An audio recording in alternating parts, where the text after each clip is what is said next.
نحمده ونصلي على رسوله الكريم اما بعد فاعوذ بالله من الشيطان الرجيم بسم الله الرحمن الرحيم نون والقلم وما يسطرون ما انت بنعمة ربك بمجنون وإن لك لأجرا غير ممنون وإنك لعلى خلق عظيم فستبصر ويبصرون بأيكم المفتون إن ربك هو أعلم بمن ضل عن سبيله وهو أعلم بالمهتدين فلا تطع المكذبين ودوا لو تدهن فيدهنون صدق اللہ العظیم رب اشرح لی صدری ویسر لی امری واحلل عقدۃ من لسانی یفقہوا قولی اللہم ربنا الہمنا رشدنا واعذنا من شرور انفسنا اللہم ارنا الحق حقا وارزقنا اتباعہ وارنا الباطل باطلا وارزقنا اجتنابہ آمین یا رب العالمین۔ پچھلے ہفتے ہم نے تلاوت تو سورہ قلم کے یا سورہ نون کے پہلے پورے رکوع کی کر لی تھی، لیکن چونکہ کچھ وقت تو حروف مقطعات کے بارے میں کچھ بنیادی اعداد و شمار اور ان کے معنی اور مفہوم کے بارے میں مختلف آراء کے بیان میں صرف ہوا، اور کچھ وقت قرآن حکیم کی جو بالکل ابتدائی آیات ہیں ترتیب نزولی کے اعتبار سے ان کی جو باہمی ترتیب ہے اور جن صورتوں میں وہ شامل ہیں، یعنی سورہ علق، سورہ نون یا سورہ قلم، سورہ مزمل اور سورہ مدثر، ان کے مضامین میں جو امور مشترک ہیں ان کی نشاندہی میں بھی کچھ وقت صرف ہوا، لہذا ہمارا درس صرف سورہ نون کی ابتدائی 7 آیات تک پہنچ پایا تھا۔ آج ہمیں آگے بڑھنا ہے۔ البتہ سلسلہ مضمون کو ذہن میں اثر نو قائم کرنے کے لیے چند باتیں تازہ کر لیں۔ ایک تو یہ کہ ان ابتدائی 7 آیات کا جو پس منظر ہے وہ ہم نے سورہ حجر کی 2 آیات کے حوالے سے سمجھا۔ سورہ حجر کی آیت نمبر 6 میں فرمایا گیا وَقَالُوا يَا أَيُّهَا الَّذِي نُزِّلَ عَلَيْهِ الذِّكْرُ إِنَّكَ لَمَجْنُونَ، اور یہ کہا لوگوں نے کہ اے وہ شخص کہ جس پر ذکر نازل ہوا ہے، یعنی بزعم خیش، جس کا یہ خیال ہے کہ اس پر اللہ کی طرف سے کوئی ذکر نازل کیا گیا ہے، ہمارے نزدیک تو تم مجنون ہو، یا تو تمہارا ذہنی توازن بگڑ گیا ہے یا تم پر کسی آسیب کا سایہ ہو گیا ہے۔ مجنون کے یہ دونوں معنی جو ہیں ذہن میں رکھیے کہ خلل دماغی کا عارضہ یہ بھی جنون ہے، اور جن سے مفعول بنا مجنون، جس پر جن آ گیا، آسیب زدہ شخص۔ پھر اسی سورہ مبارکہ کے بالکل آخر میں آیت نمبر 97 میں فرمایا گیا وَلَقَدْ نَعْلَمُ أَنَّكَ يَضِيقُ صَدْرُكَ بِمَا يَقُولُونَ، اور اے نبی ہمیں خوب معلوم ہے کہ جو کچھ یہ لوگ کہہ رہے ہیں اس سے آپ کا سینہ بھجتا ہے، گویا کہ آپ کو صدمہ ہوتا ہے، آپ کو ملال ہوتا ہے، آپ رنجیدہ ہوتے ہیں، آپ غمگین ہوتے ہیں۔ وہاں تو اس پر صرف ایک ہدایت پر اکتفا کی گئی فَسَبِّحْ بِحَمْدِ رَبِّكَ وَكُن مِّنَ السَّاجِدِينَ، اپنے رب کی تسبیح و تحمید میں لگے رہو، سجدہ کرتے رہو، اسی سے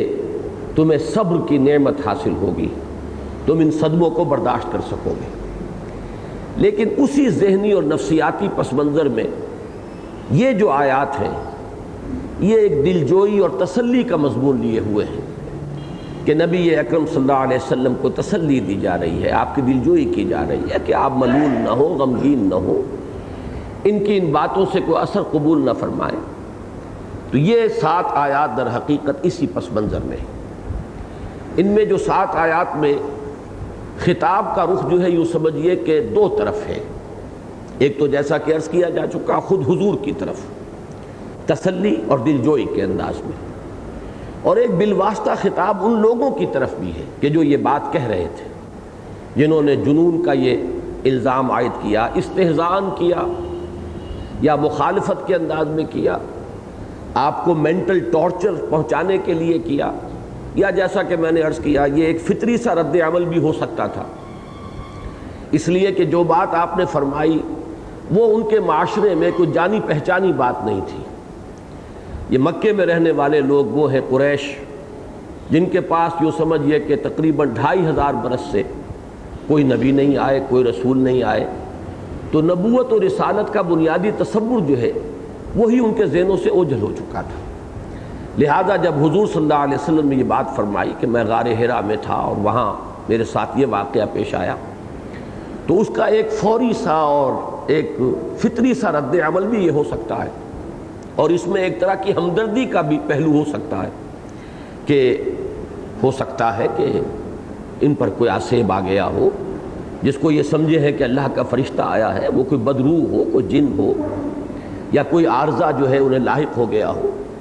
تو یہ استہزان بھی ہو سکتا ہے، تمسخر کے انداز میں بھی ہو سکتا ہے، ہمدردی کے انداز میں بھی ہو سکتا ہے،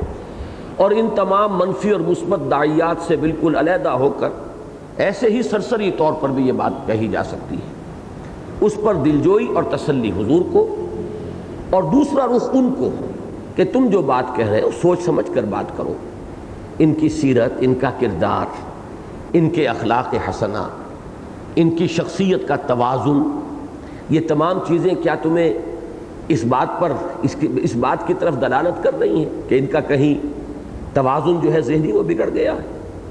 کیا تمہارے علم کا سرمایہ، تمہارا فہم،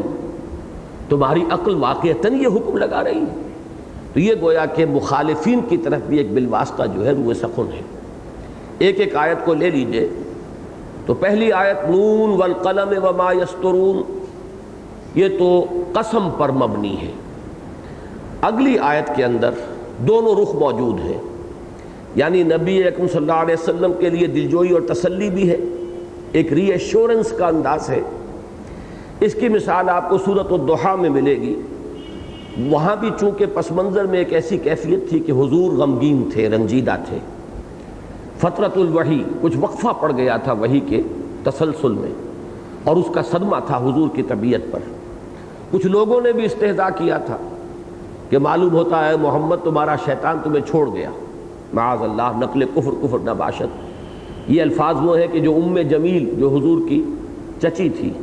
اور شدید مخالف تھی حضور کی، جیسے کہ ابو لہب اس کا شوہر، تو اس نے یہ الفاظ کہے کہ محمد معلوم ہوتا ہے کہ تمہارا شیطان تمہیں چھوڑ گیا۔ اس پر جو صدمہ تھا حضور کو، تو سورۃ الضحیٰ میں وہی دلجوئی کا انداز ہے، ما ودعک ربک وما قلی۔ تو ما ودعک ربک وما قلی کا جو انداز ہے وہی اس کا ہے، ما انت بنعمت ربک بمجنون۔ تو یہ تو وہی دلجوئی کا انداز ہے۔ لیکن جیسا کہ میں نے عرض کیا، اسی میں ان کے جو لوگ یہ بات کہہ رہے تھے ان کی طرف بھی روح سخن موجود ہے کہ تم آخر اپنے عقل سے کام لو، سوچو، غور کرو، کیا ان کے بارے میں یہ بات کہنے کے لیے تمہارے پاس کوئی عقلی بنیاد ہے؟ تمہارا علم اور فہم تمہیں یہی سکھا رہا ہے؟ اس کی بھی ایک مثال ہے بڑی پیاری سورۃ الطور میں۔ وہاں فرمایا گیا ام تأمرہم احلامہم بہذا ام ہم قوم طاغون، کیا انہیں ان کی عقلیں واقعتاً یہی بات سجھا رہی ہیں، یا یہ ایک سرکش اور متمرد قوم ہے، تعدی کر رہے ہیں، جان بوجھ کر غلط بیانی کر رہے ہیں؟ یعنی یہ دونوں امکانات جو ہے وہ موجود ہیں۔ سوالیہ انداز میں گویا کہ اسی طریقے سے انہیں جھنجھوڑا گیا ہے کہ یہ بات کہہ رہے ہو، ذرا ہوش کے ناخن لو، عقل سے کام لو۔ ام تأمرہم احلامہم بہذا، یہ در حقیقت استفہام کی شکل میں سوال ہے، بظاہر استفہام ہے، لیکن اصل میں استفہام انکاری ہے، گویا کہ نفی کی جا رہی ہے کہ کوئی صاحب عقل یہ بات نہیں کہہ سکتا۔ ام تأمرہم احلامہم بہذا ام ہم قوم طاغون، یا یہ جان بوجھ کر تعدی کر رہے ہیں، جان بوجھ کر ایک غلط بات کہہ رہے ہیں۔ اب آئیے تیسری آیت کی طرف۔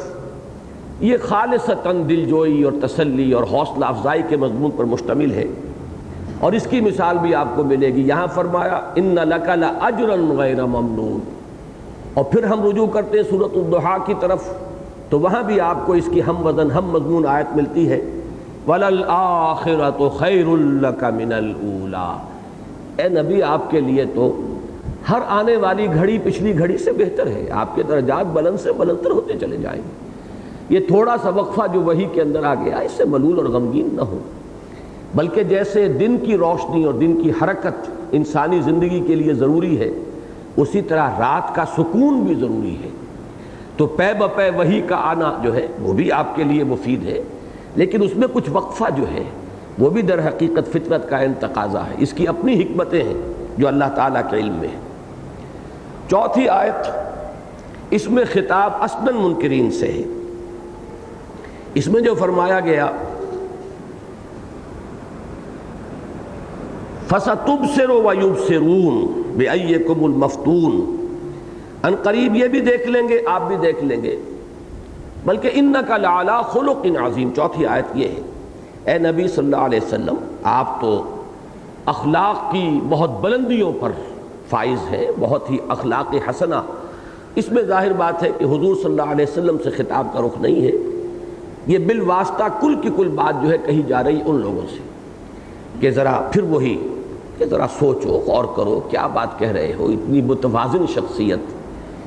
ان کے اخلاق حسنہ،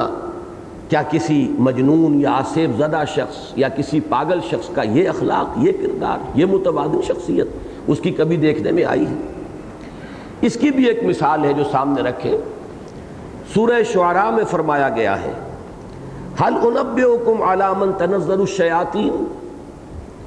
کیا میں تمہیں بتاؤں کہ کن پر شیطان نازل ہوتے ہیں؟ یعنی شیطان نازل ہوتے ہیں، جنات آتے ہیں، اور سرکش جنات جو ہیں وہ لوگوں کو ورغلاتے بھی ہیں، ان کے کانوں میں آ کر غلط پھونکے مارتے بھی ہیں، لیکن یہ ہے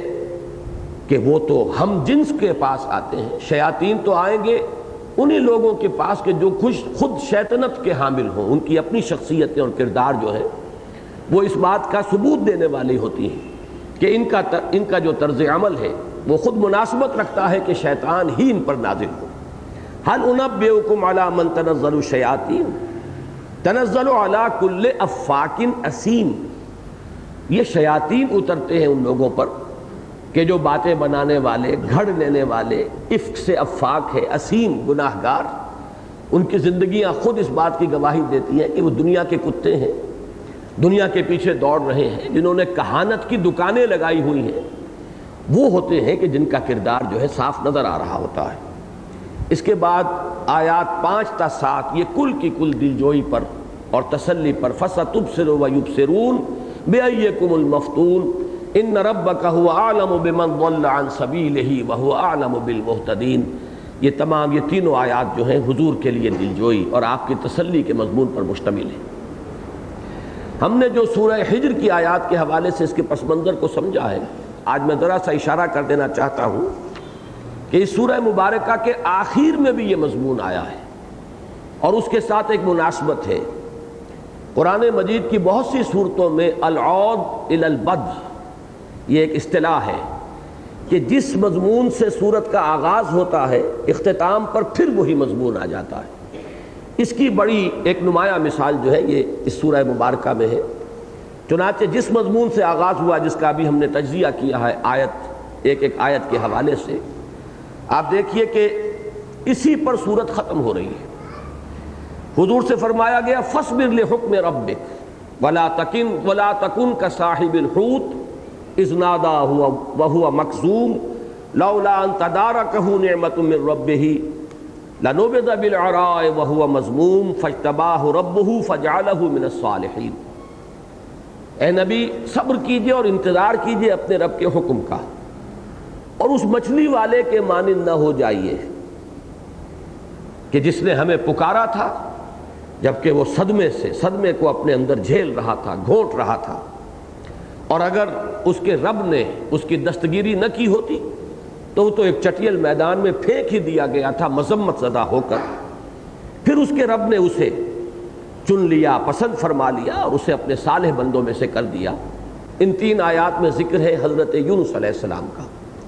اور یہاں ان کے لیے صاحب الحوت کے الفاظ آئے۔ سورہ انبیاء میں انہی کے لیے ذنون کا لفظ آیا، مچھلی والا۔ اور لفظ نون سے اس سورہ مبارکہ کا آغاز ہوا ہے. اس کی طرف تو میں نے اشارہ پچھلی مرتبہ کر دیا تھا. اب اگلی آیت دیکھیے، وَإِن يَكَادُ الَّذِينَ كَفَرُوا لَيُزْلِقُونَكَ بِأَبْصَارِهِمْ لَمَّا سَمِعُوا الذِّكْرَ وَيَقُولُونَ إِنَّهُ لَمَجْنُونٌ. یہ جو دوسری آیت میں آیا مَا أَنْتَ بِنِعْمَةِ رَبِّكَ بِمَجْنُونٍ، اسی پر لاسٹ بٹ ون جو آیت ہے آخری سے پہلی، وہ اسی پر مشتمل ہے. اور یہ لوگ تو تلے ہوئے اس پر ہے نبی صلی اللہ علیہ وسلم کہ یہ آپ کے قدموں کو ڈگمگا دیں اپنی نگاہوں سے، جس طرح گھور کر آپ کو دیکھتے ہیں. اور یہ جیسا کہ میں تفصیل سے جب اس مقام پر ہم پہنچیں گے عرض کروں گا، یہ بھی ہو سکتا ہے کہ یہ کاہنوں کے ذریعے سے یہ عمل کرایا گیا ہو حضور کی قوت ارادی کو کچلنے کے لیے. جیسا کہ عام طور پر جو لوگ اس دکانداری کا دھندا کرتے ہیں، عملیات وغیرہ کا، اور اس کے ذریعے سے اپنی دکان چمکاتے ہیں، خصوصی نفسیاتی مشقیں کر کے وہ اپنی آنکھ میں ایک خاص چمک پیدا کرتے ہیں، اپنی قوت ارادی کو اپنی آنکھوں میں مجتمع کر کے، اور پھر کسی کو آنکھ لگانا اور آنکھ کے ذریعے سے اسے مغلوب کرنا، یہ ہمیشہ سے ایک رواج رہا ہے. تو گویا کہ یہ بھی ایک کوشش تھی جو حضور صلی اللہ علیہ وسلم کے خلاف ایک تدبیر کے طور پر آزمائی گئی. اس کا ذکر فرمایا گیا، اور پھر وہ قول وَيَقُولُونَ إِنَّهُ لَمَجْنُونٌ وَمَا هُوَ إِلَّا ذِكْرٌ لِّلْعَالَمِينَ. وہ کہہ رہے ہیں کہ یہ تو مجنون ہے، حالانکہ یہ تو صرف ایک یاد دہانی ہے تمام جہان والوں کے لیے. تو گویا کہ جس مضمون سے یہ سورہ مبارکہ ختم ہوئی ہے، شروع ہوئی ہے، اسی پر اس کا اختتام ہوا ہے. اب آگے چلیے. فَلَا تُطِعِ الْمُكَذِّبِينَ وَدُّوا لَوْ تُدْهِنُ فَيُدْهِنُونَ. اگرچہ ان دو آیتوں کے قوافی بالکل وہی ہیں جو پہلی 7 آیتوں کے ہیں، اور اس سے احساس ہوتا ہے کہ شاید یہ ایک ہی وقت میں نازل ہوئی، لیکن مضمون یہ بتا رہا ہے کہ یہ کچھ عرصے کے بعد نازل ہونے والی آیات ہی ہو سکتی ہیں. اس لیے کہ اس کا ترجمہ ہے، اے نبی مت کہنا مانیے ان جھٹلانے والوں کا، وہ تو چاہتے ہیں کہ ذرا آپ ڈھیلے پڑیں تو وہ بھی ڈھیلے پڑ جائیں. اب اس سے معلوم ہوتا ہے، دہن کے لفظ کو یہاں پہچان لیجئے. ایک تو اطاعت جو ہے فلا تطع، اس کا عموماً ہم ترجمہ کریں گے ان کی اطاعت نہ کیجئے، لیکن عربی میں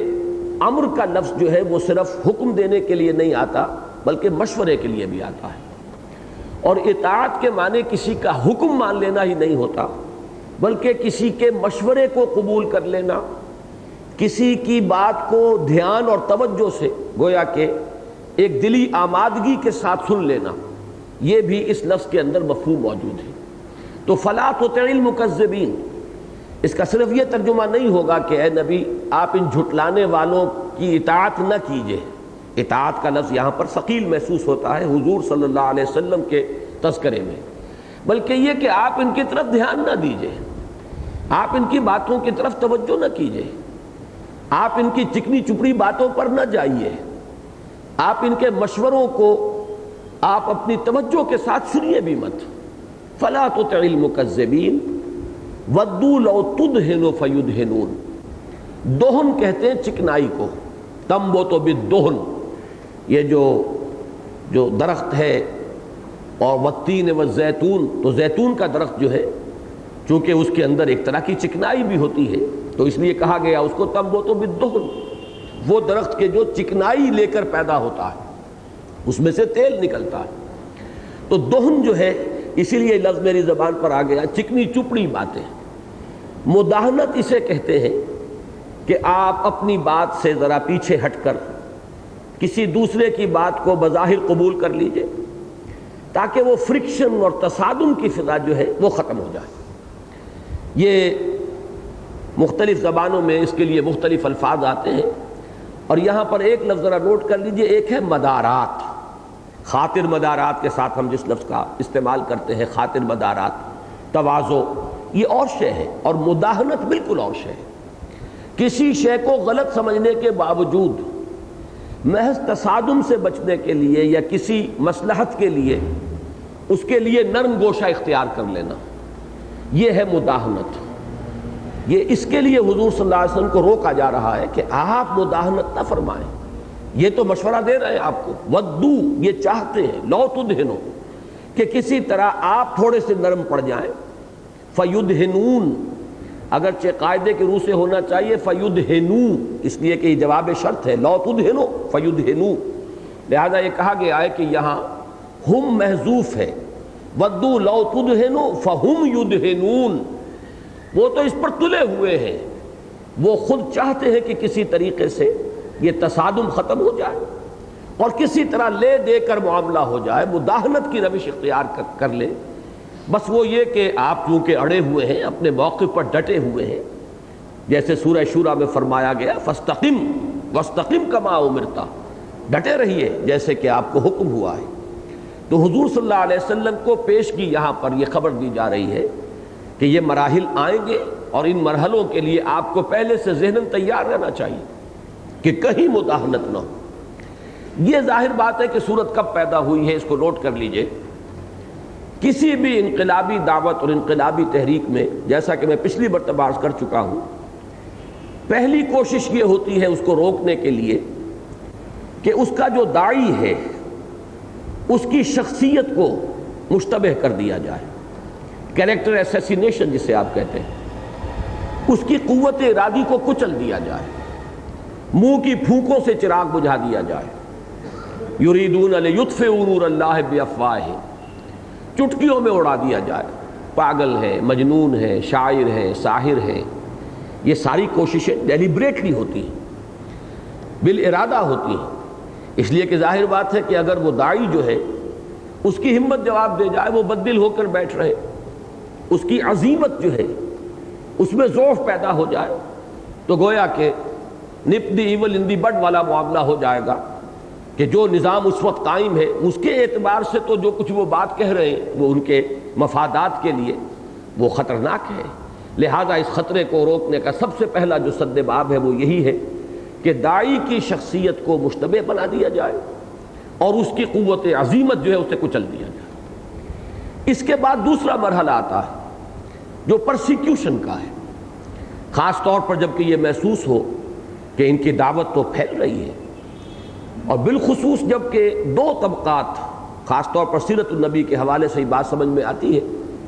اور میں یہ سمجھتا ہوں اسے آپ جنرلائز بھی کر سکتے ہیں کہ دو طبقات میں وہ دعوت جو ہے تیزی کے ساتھ پھیلتی ہے. ایک نوجوانوں کا طبقہ، اس لیے کہ نوجوان جو ہے عام طور پر مصلحت پرست نہیں ہوتا،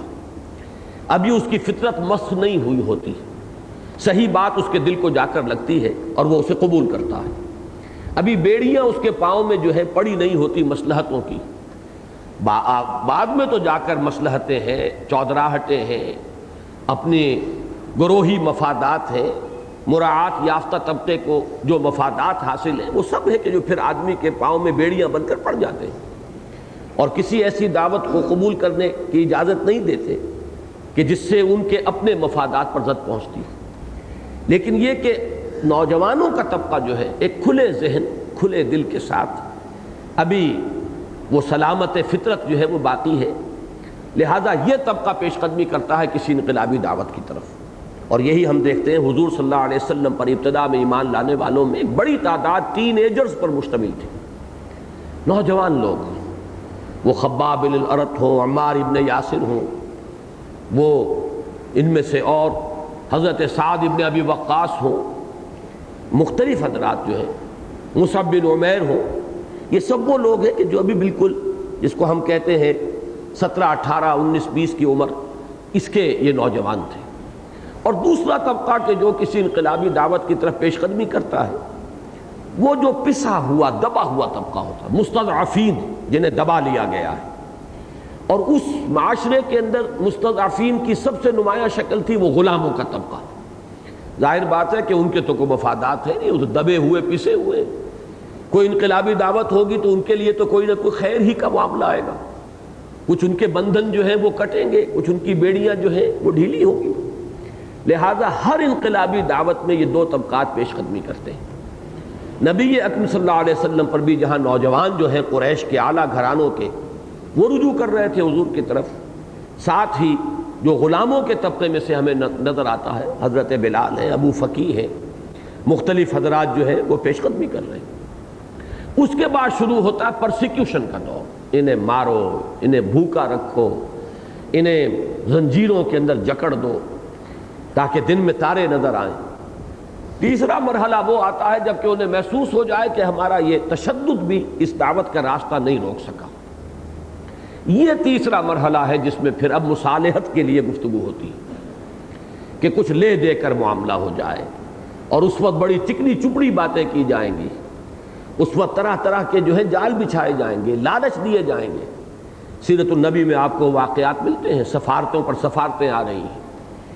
ابو طالب سے کہا جا رہا ہے کہ آپ کے بھتیجے کے لیے ہماری یہ تمام پیشکشیں موجود ہیں، اگر وہ بادشاہ بننا چاہتے ہیں ہم انہیں بادشاہ مان لیں گے، اگر وہ دولت کے بھوکے ہیں تو ہم ان کے قدموں میں سیم و زر کے انبار لگائے دیتے ہیں، اگر کہیں بھی وہ اشارہ کرے تو جس گھرانے میں چاہیں ہم ان کی شادی کر دیں گے۔ مطلب یہ کہ یہی چیزیں ہیں جن کے لیے انسان دنیا کے اندر بھاگ دوڑ کرتا ہے بالعموم، تو ان میں سے جو چیز جس طرح انہیں مطلوب ہے ہم دیں گے، لیکن یہ ہے کہ یہ ہمارے معبودوں کو برا کہنا اور ان کو غلط کہنا یہ چھوڑ دیں۔ یہ مصالحت آمیز جب باتیں ہوتی ہیں تو یہ گویا کہ دام ہم رنگ زمین ہے، اور یہ سب سے مشکل ہے یہ جال جو ہے اس سے بچنا۔ تو آپ دیکھیں گے قرآن مجید میں پے بپے ایسی آیات نازل ہوئی کہ اے نبی آپ ان کی طرف دھیان نہ دیجئے، ان کی باتوں پر توجہ بھی نہ کیجئے۔ یہ در حقیقت بظاہر یہ بڑی چکنی چپڑی اور ملمے کی باتیں ہیں اور بڑی دل خوش کن ہیں اور پسندیدہ ہیں۔ ایک خیال یہ بھی آ سکتا ہے آخر مسلمان بیچارے اس بری طرح ستائے جا رہے ہیں، ان کو اس طریقے سے پرسیکیوٹ کیا جا رہا ہے، تشدد کا نشانہ بنایا جا رہا ہے، چلیے کچھ وقفہ ملے، کسی طریقے سے کچھ لے دے کر کچھ معاملہ ہو جائے۔ جیسے کہ سورہ بنی اسرائیل میں بڑی وضاحت کے ساتھ آیا ہے کہ یہ تو چاہتے ہیں اے نبی کہ آپ قرآن مجید میں کچھ ترمیم کر دیں تو پھر جھگڑا ختم ہو جائے گا، آپ سے تو ان کی لڑائی ہے ہی نہیں۔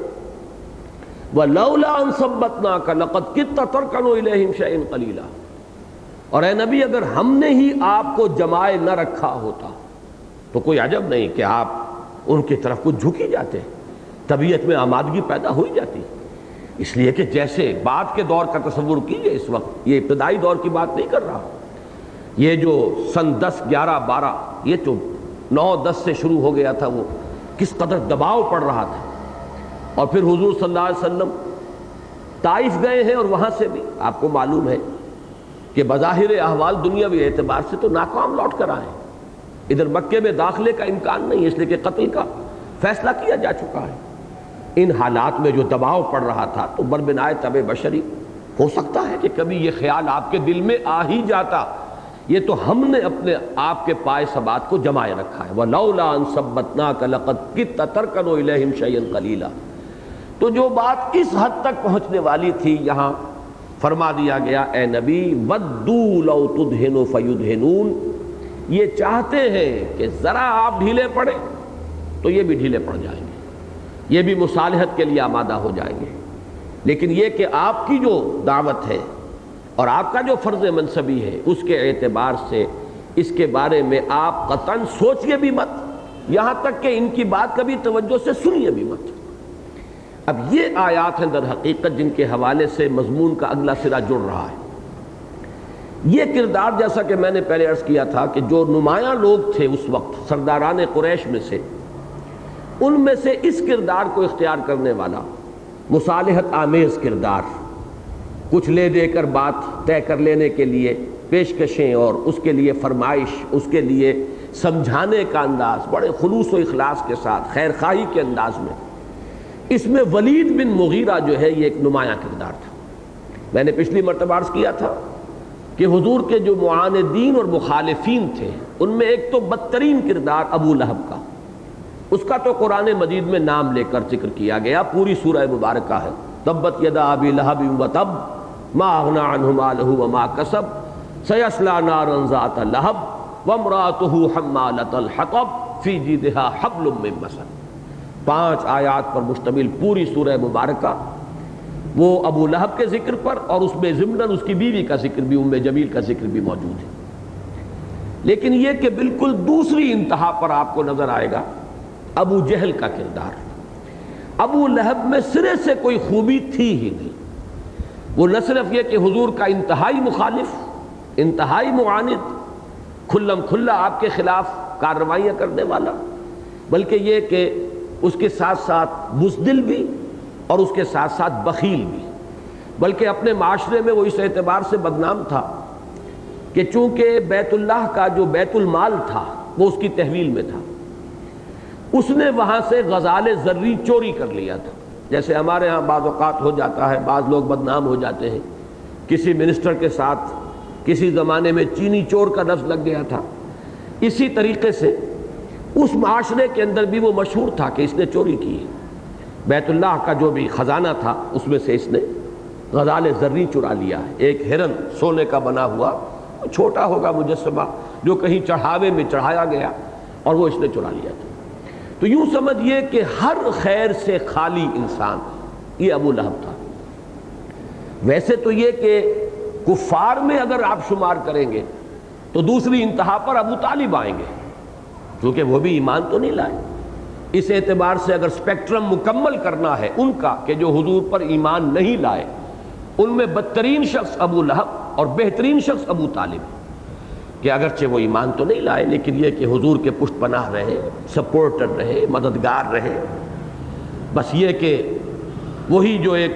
عرب کی ایک روایتی قسم کی اکڑ تھی اور انانیت تھی وہی آڑے آ گئی۔ آخری وقت میں بھی حضور نے فرمایا ہے کہ چچا جان میرے کان میں کلمہ شہادت پڑھ دیجئے تاکہ میں اللہ کے یہاں گواہی دے سکوں۔ لیکن یہ کہ اس وقت بھی الفاظ یہ تھے، یہ وہ ہے ایک خاص مزاج جو ہے عرب کا، انانیت والا مزاج، کہ بھتیجے میں جانتا ہوں کہ تیرا دین سب سے بہتر دین ہے، لیکن میں یہ نہیں چاہتا کہ عرب کی عورتیں بعد میں تانے دیں کہ ابو طالب موت سے ڈر گیا۔ یعنی اگر میں پہلے ایمان لے آیا ہوتا تو بات اور تھی، اب موت سامنے کھڑی ہے تو عرب کی عورتیں یہ تانا دیں گی کہ وہ پہلے ایمان نہیں لایا تھا، مرتے وقت موت سے ڈر کر ایمان لے آیا۔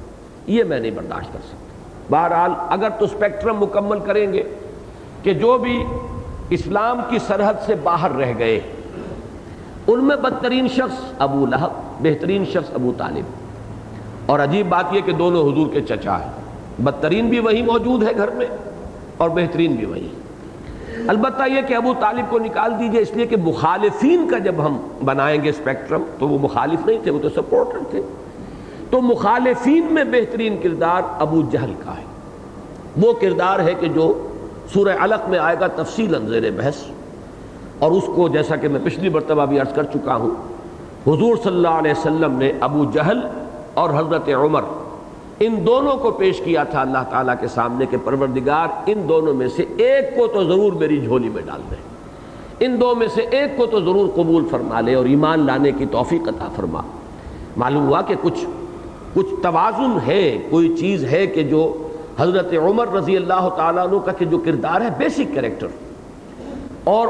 اسی طریقے سے عمرو بن ہشام یا ابو جہل کا جو کردار ہے اس میں کوئی چیز قدر مشترک ہے، تبھی تو حضور نے ان دونوں کو سلیکٹ کیا ہے، دونوں کو پیش کیا ہے۔ اب یہ دوسری بات ہے، قرائے فال بنا میں من دیوانہ زدن، اللہ تعالیٰ نے منتخب فرما لیا حضرت عمر کو اور وہ عمر فاروق بن گئے، ابو جہل راندہ درگاہ ہو گیا۔ اگرچہ یہ بھی اللہ تعالیٰ کا انتخاب بھی بلا سبب نہیں ہوگا، لیکن بظاہر احوال یقیناً کچھ چیزیں قدر مشترک کے طور پر ان دونوں کے اندر موجود تھیں، تبھی حضور نے ان دونوں کو پیش کیا ہے۔ یہ جو ایک لفظ ابھی میں نے کہا تھا کہ بیسک کریکٹر، اس پر ایک حدیث ہے بڑی پیاری، حضور نے فرمایا الناس کالمعادن، انسان بھی معدنیات کی طرح ہیں، خیارہم فی الجاہلیت خیارہم فی الاسلام۔ اب یہ حدیث جو ہے بڑی پیاری حدیث ہے، اور یہ انسانی نفسیات کو سمجھنے کے لیے بڑی بنیادی رہنمائی لیے ہوئے کہ جیسے معدنیات ہے، سونا ہے، اب سونے کی جو اور ہوگی وہ یقیناً اس میں بہت سی امپیورٹیز ملی ہوئی ہیں، وہ کھرا اور چمکتا ہوا سونا تو آپ کو زمین سے نہیں ملتا، صاف کرتے ہیں، لیکن ظاہر بات ہے کہ جو سونے کی اور ہے اسے صاف کریں گے تو سونا بنے گا۔ چاندی کی اور اگر اسے صاف کریں گے تو سونا تو نہیں بن جائے گا، چاندی بنے گی نا۔ تو جیسے یہ فرق ہے سونے اور چاندی کا، معدنیات کا، تو محض صفائی کر لینے سے جو چاندی کی اور ہے اس سے سونا نہیں بن سکتا، اس کے لیے تو سونے ہی کی اور ہوگی تو اس سے سونا وجود میں آئے گا، چاندی کی اگر ہے تو اس سے وہ چاندی بنے گی۔ تو یہی اسی طریقے سے انسانوں کے بنیادی کردار جو ہیں ان میں فرق و تفاوت ہوگا۔ خیارکم فی الجاہلیت خیارکم فی الاسلام، تم میں سے جو لوگ جاہلیت میں بہترین تھے وہی اسلام میں بہترین ہوئے۔ معلوم یہ ہوا کہ یہ بنیادی کردار والا مسئلہ ہے جو میں سمجھانے کی کوشش کر رہا ہوں کہ ابو جہل اگر ایمان لے آتا تو وہ حضرت عمر اور حضرت حمزہ کی قسم کی شخصیت بنتا، ابو طالب ایمان لے آتے تو حضرت ابو بکر کے معیار کی شخصیت بنتے۔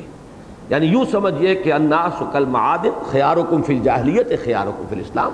یہ توازن ہے جو میں آپ کے سامنے رکھ رہا ہوں۔ اور اسی سے سمجھ میں آئے گا کہ ایک تیسرا کردار جو بیچوں بیچ ہے وہ ہے منافقانہ کردار۔ وہ کفر میں بھی رہا تو منافق رہا، اور ایمان بھی لے آتا تو منافق رہتا۔ گویا کہ وہ ایمان کی قانونی سرحد سے بنیادی فرق واقع نہیں ہوتا، بلکہ وہ کردار بودا ہے، اس میں جرت نہیں ہے، اس میں ہمت نہیں ہے۔ کچھ حق کو چاہتا بھی ہے کہ قبول کرے، لیکن اس کے لیے کچھ لوز کرنے کو تیار نہیں، کچھ قربانی دینے کے لیے تیار نہیں۔ یہ جو درمیانی کردار ہے، یہ ظاہر بات ہے کفر میں بھی رہے گا تو وہاں بھی دوغلا پن اس کا ہوگا، منافقانہ انداز ہوگا، اور اگر وہ اسلام بھی لے آئے گا تو یہاں بھی وہ یکسو ہو کر تن من دھن کے ساتھ، جیسے کہ مخلصین اہل ایمان نے جس طرح اپنا سب کچھ اللہ کی راہ میں لگا دیا، اگر وہ اسلام لے آئے گا تو وہ بھی عبداللہ ابن ابی کا کردار بنے گا، وہ ایک مخلص مومن صادق کا کردار نہیں بن سکتا۔ تو یہ تین کردار بہت اہم ہیں، اور ان تینوں کو اپنے ذہن میں رکھنا اس لیے، اور قرآن مجید نے انہیں جو اس طرح بیان کیا ہے تو ظاہر بات ہے کہ اس میں یہ حکمت ہے کہ ہمیشہ یہی تین کردار آپ کو نظر آئیں گے۔ اہل ایمان میں بھی سب برابر نہیں ہوں گے، جیسا کہ میں نے پچھلی مرتبہ بھی آپ کو وہ فارسی کا شعر سنایا، بارہا آپ نے سنا ہوگا، نہ ہر زن زنستو نہ ہر مرد مرد، خدا پنج انگشت یکساں نہ کر۔ نہ ہر صاحب ایمان برابر ہے اور نہ ہر کافر برابر ہے۔ کافروں میں بھی زمین و آسمان کا فرق ہوگا، ابو طالب سے لے کر ابو لہب تک، اور اہل ایمان کے اندر بھی جو بظاہر ایمان والے ہیں، دنیا میں سمجھے جا رہے ہیں، مسلمان ہیں، ان میں بھی ابو بکر سے لے کر عبداللہ ابن ابی تک کا آپ کو جو فرق و تفاوت ہے وہ مل جائے گا، اور یہ کردار ہمیشہ رہیں گے، یہ کبھی نہیں بدلتے۔ اس لیے ان کرداروں کو اچھی طرح سمجھنا بہت ضروری ہے۔ تو یہاں جو اب آگے آیات آ رہی ہیں ان میں ذکر ہو رہا ہے، اگرچہ نام نہیں لیا گیا، اور یہ صرف ابو لہب کا معاملہ ہے کہ نام لے کر اس کا تذکرہ ہوا، ابو جہل کا بھی نام نہیں آیا، لیکن اکثر محققین کا اور اکثر ہمارے سلف کا اتفاق ہے کہ یہاں جس کردار کا ذکر ہو رہا ہے وہ ولید بن مغیرہ کا ہے۔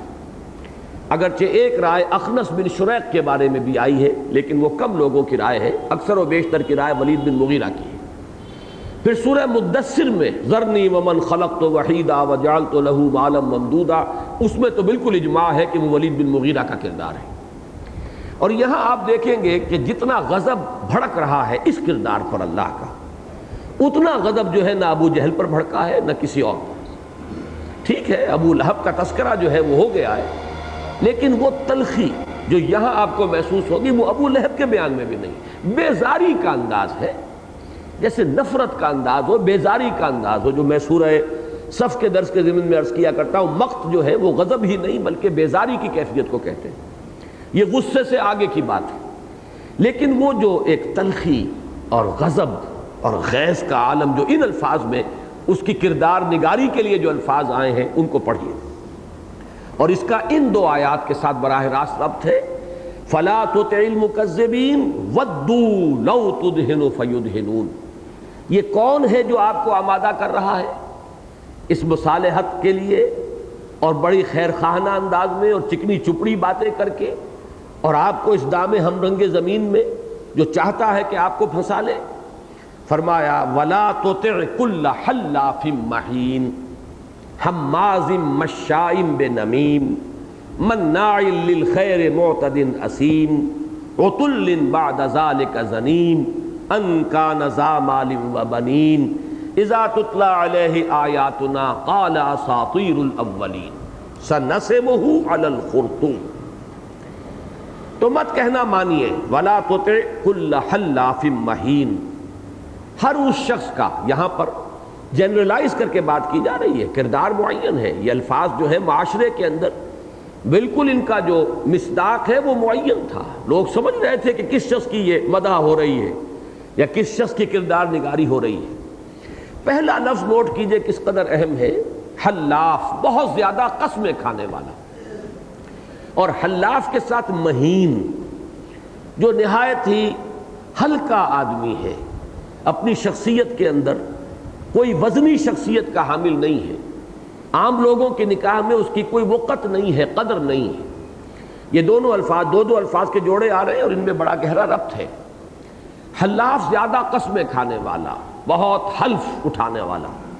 اور آپ کو یاد آ گیا ہوگا کہ منافقین کی بھی سب سے بڑی صفت قرآن میں یہی بیان ہوئی کہ وہ قسموں کو اپنے لیے ڈھال بناتے تھے۔ اتخذوا ایمانہم جنۃ فصدوا عن سبیل اللہ، انہوں نے اپنی قسموں کو ڈھال بنا لیا، اور یہ قسم کا سہارا وہی لیتا ہے اور وہی شخص اس کو ڈھال بناتا ہے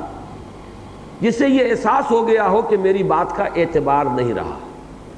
لوگ مجھ پر اعتماد نہیں کرتے، ورنہ جو شخص خود اعتمادی کا حامل شخص ہو وہ قسم نہیں کھاتا، بات کرتا ہے سیدھی سیدھی۔ یہ زیادہ قسمیں کھانا در حقیقت ایک شخص کے ہلکے ہونے کی علامت ہے،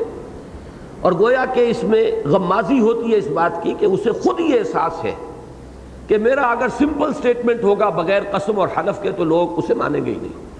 تو اپنی شخصیت کے اس ہلکے پن کو کمپنسیٹ کرتا ہے قسموں کے ذریعے سے۔ تو حلاف کے لفظ سے بات شروع کی جا رہی ہے، اور میں نے چونکہ اسے قرار دیا ہے کہ یہ کفر میں منافق تھا، اور جبکہ جن کو ہم منافق کہتے ہیں وہ اسلام میں منافق تھے، صرف ایک حد فاصل تھی، قانونی اسلام کی ایک حد، ایک پالا کھینچا ہوا تھا، ورنہ کردار بالکل ایک ہے، ادھر کا منافق ادھر کا منافق، لا الہ ہؤلاء ولا الہ ہؤلاء۔ کچھ حق بھی پسند آتا ہے، قبول کرنے کو جی چاہتا ہے، لیکن یہ کہ اس کے لیے قربانی، اس کے لیے کوئی تکلیف اٹھانا، اس کے لیے کوئی ایثار، اس کے لیے تن من دھن کی بازی لگا دینا، اس کے لیے آدمی تیار نہیں۔ یہی نفاق ہے کہ جو اسلام کے دائرے کے اندر تھا، اور یہی وہ کردار ہے کہ جو یہاں باہر والوں کے اندر ولید بن مغیرہ کا تھا۔ بہت زیادہ قسمیں کھانے والا، مہین۔ مہین کے بارے میں عام طور پر گمان ہوتا ہے کہ شاید یہ ہون سے ہے، جس سے لفظ موہین قرآن مجید میں آیا ہے بار بار۔ موہین کہتے ہیں اہانت آمیز، ذلیل کر دینے والا، رسوا کن، عذاب مہین، وہ عذاب کہ جو رسوا کن ہے، ذلیل و خوار کر دینے والا ہے۔ لیکن نوٹ کر لیجئے یہ مہین ہے، میم کے زبر کے ساتھ، یہ فعیل کے وزن پر صفت مشبہ ہے، مہین، اور اس کا مادہ ہون نہیں ہے، مہانہ۔ مہانہ کہتے ہیں حقارت، کسی کا حقیر ہونا، کسی کا بہت ہی بے وقت ہونا۔ تو اگرچہ مفہوم میں تو یہ دونوں قریب ہیں، مہین کے معنی بھی رسوا کر دینے والا، لیکن یہ کہ مادے ان دونوں کے بالکل مختلف ہیں۔ تو فرمایا وَلَا تُطِعْ كُلَّ حَلَّافٍ مَّہِینٍ، اس کی یہ دو صفات ایک بریکٹ کر کے ایک آیت میں آئیں، اور دونوں میں جو ربط ہے وہ میں بیان کر چکا ہوں۔ حماز مشاء بنمیم، حماز بنا ہے حمز سے، حمز کے معنی ہے تانہ زنی کرنا، جو آدمی خود جو ہے ہلکا ہو اپنے مزاج میں، وہ دوسروں کی عزت کے بھی ہر وقت در پہ رہتا ہے، کہیں نہ کہیں کوئی فقرہ کس دیا، کہیں کوئی فقرہ چست کر دیا، کسی کی عیب جوئی کر دی، کسی کی کسی کمزوری کے اوپر اشارہ کر دیا۔ اشارہ کرنا بھی، اشارہ باز بھی اس کے معنی ہے۔ تو کسی کا لعن طعن کرنا اور کسی کے عیب کو علم نشرہ کر دینا، اگر واقعتاً کسی کے اندر کوئی کمزوری ہے، کوئی جسمانی کسی کی کمزوری ہے، اس کی طرف اشارہ کر کے اسے شعور دلا دینا، اس کو کانشس کر دینا کہ میرے اندر یہ کمی یا کوتاہی موجود ہے، یہ ہے حماز، حمز سے۔ اور جیسا کہ میں نے عرض کیا، یہ بھی وہی شخص کرتا ہے جو خود جو ہے عزت نفس جس کے اندر جو ہے اس کی مقدار کم ہو، وہ دوسروں کو بھی چاہتا ہے کہ ان کی توہین و تذلیل کے در پہ رہے۔ مشائم بنمیم، مشا، مشی کہتے ہیں چلنے کو، مشا بہت چلنے والا، نمیم کہتے ہیں چغلی، چغلی خورا، لیکن چغلی کے لیے ہر وقت ادھر ادھر گھومنے والا، یہاں کی بات وہاں لگائی اور وہاں کی بات یہاں لگائی، یعنی مشا میں بہت سرگرم، چغلیاں کھانے میں انتہائی سرگرم، کیونکہ مبالغے کا صیغہ ہے مشا، فعال کے وزن پر، مشائم بنمیم۔ اب یہ دونوں جو ہے یہ بھی بریکٹ کر لیجئے کہ وہ بھی کسی شخص کی اپنی شخصیت کا اتھلا پن جو ہے، ہلکا پن، اس کے دو مظہر اخلاقی میدان میں یہ آتے ہیں کہ لوگوں کی عیب چینی کرنے والا، تانے دینے والا، اشارے کرنے والا۔ آپ نے دیکھا ہوگا کبھی ایسا ہوتا ہے مجلس میں بیٹھے ہوئے دو افراد آپس میں کچھ مسکرا کر گفتگو کر رہے ہیں کسی اور کی طرف اشارہ کر کے، یہ بھی ایک مینٹل ٹارچر، خام خواہ اسے کانشس کرنا کہ میرے بارے میں پتہ نہیں اس وقت یہ کیا بات کر رہے ہیں۔ یہ جو اشارے بازی ہے یہ بھی در حقیقت انسان کے لیے نہایت تکلیف دہ بات بن جاتی ہے۔ تو یہ ہے ہماز، ویل لکل ہمزۃ لمزہ الذی جمع مالا وعددہ۔ تو یہ جو کردار ہے پست کردار، اس کے یہ کچھ نمایاں اور مشترک اوصاف ہیں، ہماز بنمیم، مشاء بنمیم، اور چغلی خورے، ادھر سے ادھر لگائی بجھائی کرنے والے، مناع للخیر معتد اثیم، خیر سے بہت روکنے والا۔ مناع پھر فعال کے وزن پر آیا ہے، اور مناع یہاں دو معنی دے رہا ہے۔ مناع للخیر، لوگوں کو بھی روکنا، خیر کی طرف پیش قدمی نہ کریں، کدھر جا رہے ہو، وہ تو معلوم ہوتا ہے کہ دماغ ان کا ٹھیک نہیں رہا ہے، کوئی عدم توازن ہو گیا ہے، تم ادھر کیوں رجوع کر رہے ہو۔ اور اس کے ایک اور معنی بھی ہے، خیر دولت کو بھی کہتے ہیں، انہ لحب الخیر لشدید، انسان دولت کی محبت میں بہت شدید ہے۔ تو مناع للخیر جیسے کہ سورہ معارج میں آیا ہے، اذا مسہ الخیر منوعا، اگر کہیں خیر مل جائے، دولت مل جائے تو اس کو روکنے والا، یعنی اس کو سنبھال کر رکھنے والا، کسی اور کو اس کا کوئی فیض نہ پہنچ جائے اس کی دولت مندی کا۔ یہ بخل کے مقابلے میں آتا ہے، یہ جیسے کہ اس سورہ مبارکہ میں بھی ویل لکل ہمزۃ لمزہ الذی جمع مالا وعددہ، سینت کر رکھ رہا ہے، اس کو گنتی کر رہا ہے، اسی میں اس کے لیے ایک راحت ہے، قلبی راحت، اب میرے پاس اتنی دولت ہو گئی۔ آج کے زمانے میں وہ بیلنس شیٹ ہوتی ہے جس کو دیکھ کر جو ہے لوگوں کے دل کھل اٹھتے ہیں کہ ہم پچھلے سال ہماری بیلنس شیٹ یہ تھی، اس سال ہماری یہ ہے، ایسیٹس اتنے بڑھ گئے ہیں۔ تو یہ ہے عددہ یحسب ان مالہ اخلدہ۔ تو مناع للخیر کے دونوں معنی ہیں کہ یہ دولت کو سمیٹ کر رکھنے والا، بجائے اس کے کہ اس سے ابناء نو کی ضرورتوں کو پورا کرے اور بھلائی کے کاموں میں خرچ کرے، روک کر رکھنے والا دولت کو، اور خیر سے بھلائی سے لوگوں کو منع کرنے والا، روکنے والا۔ معتد کہتے ہیں حد سے تجاوز کرنے والا، زیادتی کرنے والا، دست درازی کرنے والا۔ اسیم گناہگار، یعنی اپنے فرائض کی ادائیگی میں کوتاہی کرنے والا۔ آسمہ اس اونٹنی کو کہتے ہیں کہ جو قافلے کے ساتھ نہ چل پا رہی ہو، پیچھے رہ جائے۔ تو جو بھی انسانی بنیادی اخلاقیات ہیں ان کے کچھ معیارات ہیں، اس کے کچھ تقاضے ہیں، انسان کو، شریف انسان کو اس لیول پر ہونا چاہیے۔ جو اس لیول سے پیچھے رہ گیا وہ اسیم ہے، وہ گویا کہ پسپائی اختیار کرنے والا ہے اخلاقیات سے۔ مناع للخیر معتد اسیم، عتل بعد ذلک زنیم۔ عتل کے معنی جو ہے یہ کئی الفاظ میں، کئی معنی میں یہ لفظ مستعمل ہے۔ ایک تو لہیم شہیم جسیم قسم کا انسان، اور اس کے ساتھ ہی متکبر بھی ہو، متمرد بھی ہو، سرکشی بھی اس میں ہو۔ یہ تمام اوصاف کو جب جمع کریں گے تو ہمارے ہاں ایک لفظ اجڑ، یہ جو ایک اجڑ قسم کا انسان، یہ عتل، کچھ وزن بھی اس کا ایک دوسرے کے ساتھ مل جاتا ہے، اور یہ کہ وہ پھر معاشرے کے اندر کوئی اپنی دولت کی وجہ سے کوئی حیثیت بھی رکھتا ہو، یہ شخص جو ہے عتل، عتل بعد ذلک زنیم۔ اب اس سب کے بعد مطلب یہ کہ یہ اوصاف تو اس میں ہے ہی، ان سب سے اوور اینڈ ابو دیٹ مزید یہ کہ بدنام شخص۔ زنیم کا لفظ جو ہے اس پر کافی تشریح کی ہے حضرات نے، مفسرین نے، محققین نے۔ زنما کہتے ہیں کوئی گلٹی سی نکل آتی ہے یا تو بکری کے کان میں جس سے وہ لٹک جاتا ہے، ایک جیسے کہ ٹیومر کی حیثیت سے وہ کان میں کچھ لٹکی بھی علیحدہ نظر آ رہی ہے کہ یہ اس کا جز نہیں ہے، یا گردن کے اندر اسی طریقے کا کوئی غدود ہے کہ جو گردن کی کھال کو لے کر لٹک جاتا ہے، محسوس ہوتا ہے کہ یہ جسم کا حصہ نہیں ہے۔ تو اسی طریقے سے زنیم اس شخص کو کہتے تھے کہ جس کا نسب جو ہے وہ مشکوک ہو، وہ کسی خاندان کا فرد نہ ہو اگرچہ وہ اس میں شامل کیا گیا ہو، جو کسی کے نسب میں داخل ہو گیا ہو۔ تو اس کے لیے اب ہمارے ہاں جو لفظ ہے، اب وہ ولد الزنا اسے کہیں، حرامی کہیں، وہ تمام الفاظ مختلف ہیں کہ جو استعمال ہے۔ زنیم اس کو کہتے ہیں اس معاشرے میں۔ اور ولید بن مغیرہ کے بارے میں یہ کہا جاتا ہے کہ اس کے باپ نے اس کو اپنا بیٹا کافی عرصے تک تسلیم نہیں کیا تھا، بالآخر پھر اس نے مان لیا کہ ہاں یہ میرا ہی بیٹا ہے۔ اس اعتبار سے اس معاشرے کے اندر اس کی ایک شہرت یہ بھی تھی کہ یہ ذنیم ہے۔ یہ تمام الفاظ، اس کے بعد فرمایا ان کان ذا مال و بنین، اس بنیاد پر یہ ان در حقیقت فائدہ دے رہا ہے لے ان، بسبب اس کے کہ وہ مال والا ہے اور بیٹوں والا ہے، صاحب اولاد ہے، اور یہی دو چیزیں اس معاشرے کے اندر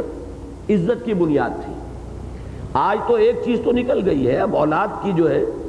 زیادہ اہمیت نہیں رہی، صرف دولت ہی دولت جو ہے وہ عزت کی بنیاد ہمارے معاشرے میں رہ گئی ہے۔ لیکن قبائلی معاشرہ آج بھی جہاں ہوگا تو بیٹے جس کے ہوں کئی، اس کی ایک عزت ہے، اس کے پاس گویا کہ بازو ہے،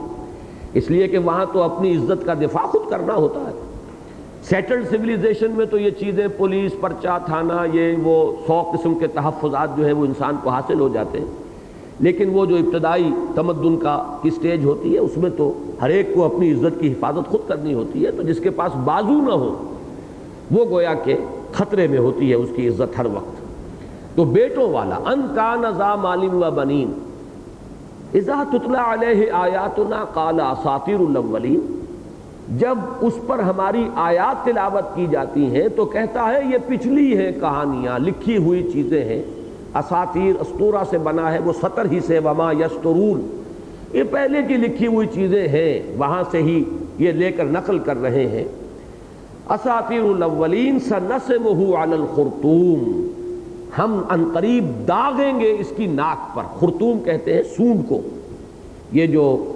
ہاتھی کی ناک ہے سونڈ، تو یہ بھی گویا کہ سخت حقارت کے ساتھ اس کی ناک کو کہا جا رہا ہے خرطوم۔ ہو سکتا ہے ناک ہو بھی بڑی سی، پکوڑا سی، تو ممکن ہے کہ اس کی وجہ سے لفظ استعمال کیا گیا ہو، لیکن بہرحال یہ کہ یہاں بھی ایک حقارت اور استحقار کا انداز ہے۔ سنسمہ علی الخرطوم، ہم اس کی ناک پر داغیں گے۔ ترجمہ تو ہو گیا، الفاظ کے معنی بھی میں نے آپ کے سامنے بیان کر دیے۔ اب یہاں چند چیزیں سمجھنے کی ہیں۔ ایک تو یہ کہ یہ ایک کردار ہے اور اس کردار کا تعلق فلا تطع المکذبین ودوا لو تدہن فیدہنون، اور اس کی اس تفصیل کے ساتھ جو یہاں پر نقشہ کشی کی گئی ہے اس سے اندازہ ہوتا ہے کہ یہ کردار اللہ کو کتنا ناپسند ہے۔ چونکہ ظاہری باتیں ہوتی ہیں چکنی چپڑی، ملمہ شدہ باتیں، بظاہر بڑی خیر خواہی کی بات، اگر تو وار ہو رہا ہو کھلم کھلا مقابلے کے اندر تو اس سے حفاظت کر لینا آسان ہے، لیکن جہاں یہ ویلڈ قسم کا معاملہ ہو رہا ہو، نقاب پوشی کے ساتھ کام کیا جا رہا ہو اور جڑیں کاٹی جا رہی ہوں میٹھی چھری بن کر، جہاں زہر دے کر مارنے کی بجائے گویا کہ گڑ دے کر مارنے کا پروگرام ہو، وہاں ہے کہ جہاں سب سے زیادہ ضرورت ہے کہ اس کردار کو ننگا کر دیا جائے۔ یہ ہے جس کی وجہ سے کہ اس قدر قرآن مجید کے اندر یہ الفاظ استعمال ہوئے ہیں، اور پورا گویا کہ ایک شخص کی کردار نگاری کرتے ہوئے اسے بالکل ننگا کر دیا گیا۔ اس میں ایک رہنمائی ہے، وہ رہنمائی ان لوگوں کے لیے ہے، جیسے کہ میں نے پچھلی مرتبہ عرض کیا تھا، قرآن مجید کو پڑھتے ہوئے، خصوصاً ان ابتدائی صورتوں کو پڑھتے ہوئے ہمیں سمجھنا چاہیے کہ ایک دعوت اور ایک تحریک، اور دعوت اسلامی اور تحریک اسلامی، پھر اس کے آغاز کے ادوار، جو آغاز کا جو دور ہے اس میں کس قسم کے مسائل سے سابقہ پیش آتا ہے۔ ابتدائی آیات میں بات سامنے آئی کہ پہلا کام یہی ہوتا ہے کہ جو بھی اس کا داعی ہے، جو بھی آگے آیا ہے، نمایاں ہوا ہے، جو اس دعوت کو لے کر کھڑا ہوا ہے، پہلے تو یہ کہ اس کی کریکٹر ایسیسینیشن اور اس کی قوت ارادی کو کچل دیا جائے۔ یہ ہمیشہ ہوگا، ہمیشہ ہوا ہے، اگرچہ نسبت خاک را عالم پاک، ظاہر بات ہے کہ کہاں ہم، کہاں محمد الرسول اللہ صلی اللہ علیہ وسلم، لیکن ظاہر بات ہے کہ ہمارے لیے بھی تو رہنمائی آپ ہی کی ذات میں ہے۔ لقد کان لکم فی رسول اللہ اسوۃ حسنہ،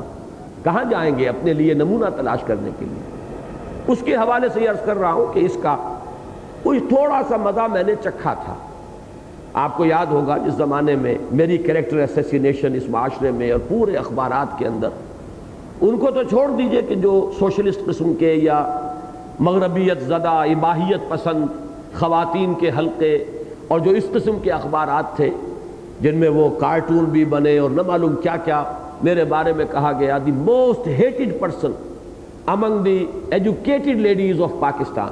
educated women of Pakistan. اس قسم کے کیپشنز وہ تو چھوڑیے، جو ٹرسٹ کے اخبارات تھے ان میں جب عبد القادر حسن جیسے کالم نگاروں نے، اور ایک دوسرے صاحب فوت ہو چکے ہیں، مقبول جہانگیر، جب انہوں نے، اللہ انہیں معاف کرے، جب ان لوگوں نے انتہائی رقیق قسم کے کالم لکھے، اور مجھے یہ معلوم ہوا کہ ایک ہمارے ہاں کے معروف ادیب ہیں اور اس وقت ایک بڑے عہدے پر بھی ہیں وہ،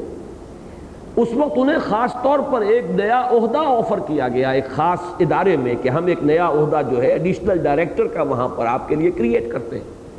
آپ آ جائیے، اس کو قبول کیجیے۔ انہوں نے پوچھا کرنا کیا ہے، جبکہ وہ ادارہ اتنا سا ہے، اس میں ایک ڈائریکٹر موجود ہے، کام کر رہے ہیں، تو کام کیا کرنا ہے؟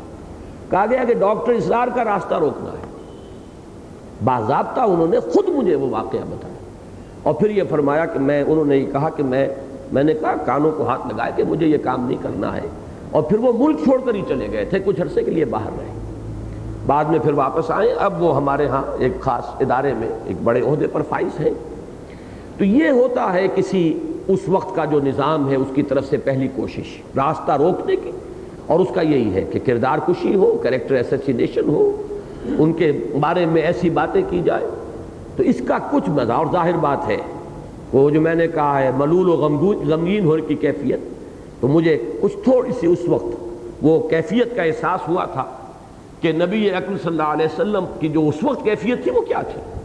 جبکہ آپ کو کہا جا رہا تھا کہ آپ مجنون ہیں یا شاعر ہیں، ساحر ہیں، یہ تو پچھلی باتیں ہیں، ڈکٹیشن لے رہے ہیں، ہم پر دھوس جما رہے ہیں کہ مجھ پر یہ وحی نازل ہوئی ہے، یہاں تک کہ ثقیل ترین لفظ جو ہے کذاب، ساحر کذاب کا لفظ بھی استعمال کیا گیا حضور کے لیے، حالانکہ ابو جہل جیسا شخص جو ہے یہ لفظ جو ہے استعمال نہیں کر سکا، لیکن کوئی اور اس سے بھی مکروہ ترین جو ہے افراد وہاں موجود تھے جنہوں نے یہ لفظ بھی استعمال کیا، اور قرآن مجید میں اگر نہ ہوتا تو میں مانتا بھی نہ کہ یہ بات حضور کے لیے کہی گئی ہوگی، یعنی کم سے کم یہ اوصاف تو آپ کے بالکل اس معاشرے کے اندر مسلم اوصاف تھے، الصادق الامین، سچے اور امانت دار، خود انہی کے دیے ہوئے خطابات تھے۔ لیکن یہ ایک پہلی بات تو یہ سمجھ لیجئے کہ پہلی کوشش ہمیشہ یہی ہوتی ہے۔ دوسری بات یہ سمجھیے کہ ہمارے ہاں بعض حضرات ہیں کہ جو خود بہت نیک دل، نیک سرشت، طبیعت پر نیکی کا غلبہ، ذرا سا بھی اگر کہیں کو تنقید کی بات آ جائے، کسی کے کردار کے بارے میں اگر کوئی ذرا سا بھی اشارہ کر دیا جائے تو وہ مضطرب ہو جاتے ہیں کہ دیکھیے ہمیں تو خیر کی بات کرنی چاہیے، مثبت بات کرنی چاہیے، خام خواہ کی تنقید، خام خواہ کی کسی کے بارے میں کوئی بات کہنا، حالانکہ انہیں معلوم نہیں کہ یہ تحریک کا ایک تقاضا ہے۔ اگر تو خانقاہوں میں بیٹھنا ہے تو ٹھیک ہے، لیکن تحریک اور انقلابی تحریک کے میدان میں اترنا ہے تو یہ اس کی ایک شدید ضرورت ہے، کسی وقت ضرورت ہوتی ہے کہ ان کرداروں کو ننگا کر دیا جائے، اس لیے کہ وہ جو مصالحت کا اور بڑی نیکی کا اور خیر خواہی کا ہم تو بڑی عزت کرتے ہیں اور ہماری نگاہوں میں تو بڑا اونچا مقام ہے، لیکن بس جذباتی ہو گئے ہیں یا جذبات پر کنٹرول نہیں رکھ سکتے، اب یہ بڑی ہی انجوریس باتیں ہیں۔ اس شخصیت کو نگاہوں سے گرانے کے لیے اور اس کے لیے ضرورت پیش آتی ہے کہ کردار جو ہے ان کا پورا ننگا کر دیا جائے کہ یہ ہے ان کی شخصیت۔ یہ تحریک کا ایک تقاضا ہوتا ہے جس کو بہت سے جو نیک دل لوگ ہیں وہ اس سے پرٹرب محسوس کرتے ہیں کہ یہ بات ہمیں کرنے کی کیا ضرورت ہے، ہمیں تو بس مثبت بات کرنی چاہیے۔ وہ ذرا ان الفاظ کو غور سے پڑھیں، وَلَا تُطِعْ كُلَّ حَلَّافٍ مَّهِينٍ ہَمَّازٍ مَّشَّاءٍ بِنَمِيمٍ مَّنَّاعٍ لِّلْخَيْرِ مُعْتَدٍ أَثِيمٍ عُتُلٍّ بَعْدَ ذَلِكَ زَنِيمٍ۔ یہ کیا ہے؟ کیوں کہا جا رہا ہے؟ کیا یہ صرف مثبت باتیں ہیں؟ کیا صرف وعظ کی باتیں ہیں؟ یہ ضرورت ہوتی ہے کہ ان کرداروں کو ننگا کیا جائے، ورنہ بہت سے نیک دل لوگ ان سے متاثر ہو جاتے ہیں، ان کی چکنی چپڑی باتوں پر جاتے ہیں، یہ تو بڑے ہمارے خیر خواہ ہیں، ہماری بھلائی کی باتیں کر رہے ہیں، یہ تو بڑی اچھی اچھی باتیں کر رہے ہیں، لیکن ان اچھی اچھی باتوں کے پیچھے در حقیقت جو نیت ہوتی ہے، جو ان کے عزائم ہوتے ہیں، جو اس کا ہدف ہے، اس کو اگر نہ سمجھا جائے تو پھر یہ کہ کوئی انقلابی تحریک کا تقاضا پورا نہیں ہو سکتا، پھر تو یہ ہے کہ آدمی ایک معلم اخلاق بن کر بیٹھا رہے، ایک زیادہ سے زیادہ مربی اور مزکی کی حیثیت سے کوئی اپنی خانقاہ بنا لے، یا کوئی درسگاہ بنا لے کہ جو آئے پڑھنے کے لیے آئے اسے پڑھا دے، یا یہ کہ خانقاہ بنا لے کہ جو آئے اس کا تزکیہ، جو خود طالب بن کر آتا ہے تزکیے کا، اس کا تزکیہ کریں، اس سے کچھ سلوک کے اسباق دے کر اور اس کو وہ سلوک طے کرا دیں۔ لیکن اگر وہ ہے پیش نظر اسوہ محمدی صلی اللہ علیہ وسلم، یہی وہ ضرورت ہے جس کے تحت آپ کے علم میں ہے کہ حضرت حسان ابن ثابت رضی اللہ تعالی عنہ شعر کہتے تھے، مدافعت کرتے تھے، لوگوں کی طرف سے حجب ہوتی تھی اس کا جواب دیتے تھے،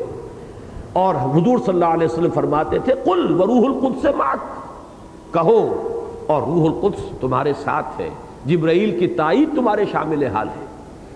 اور جس طریقے سے کہ حسان کے اشعار جو ہیں وہ ان دشمنوں پر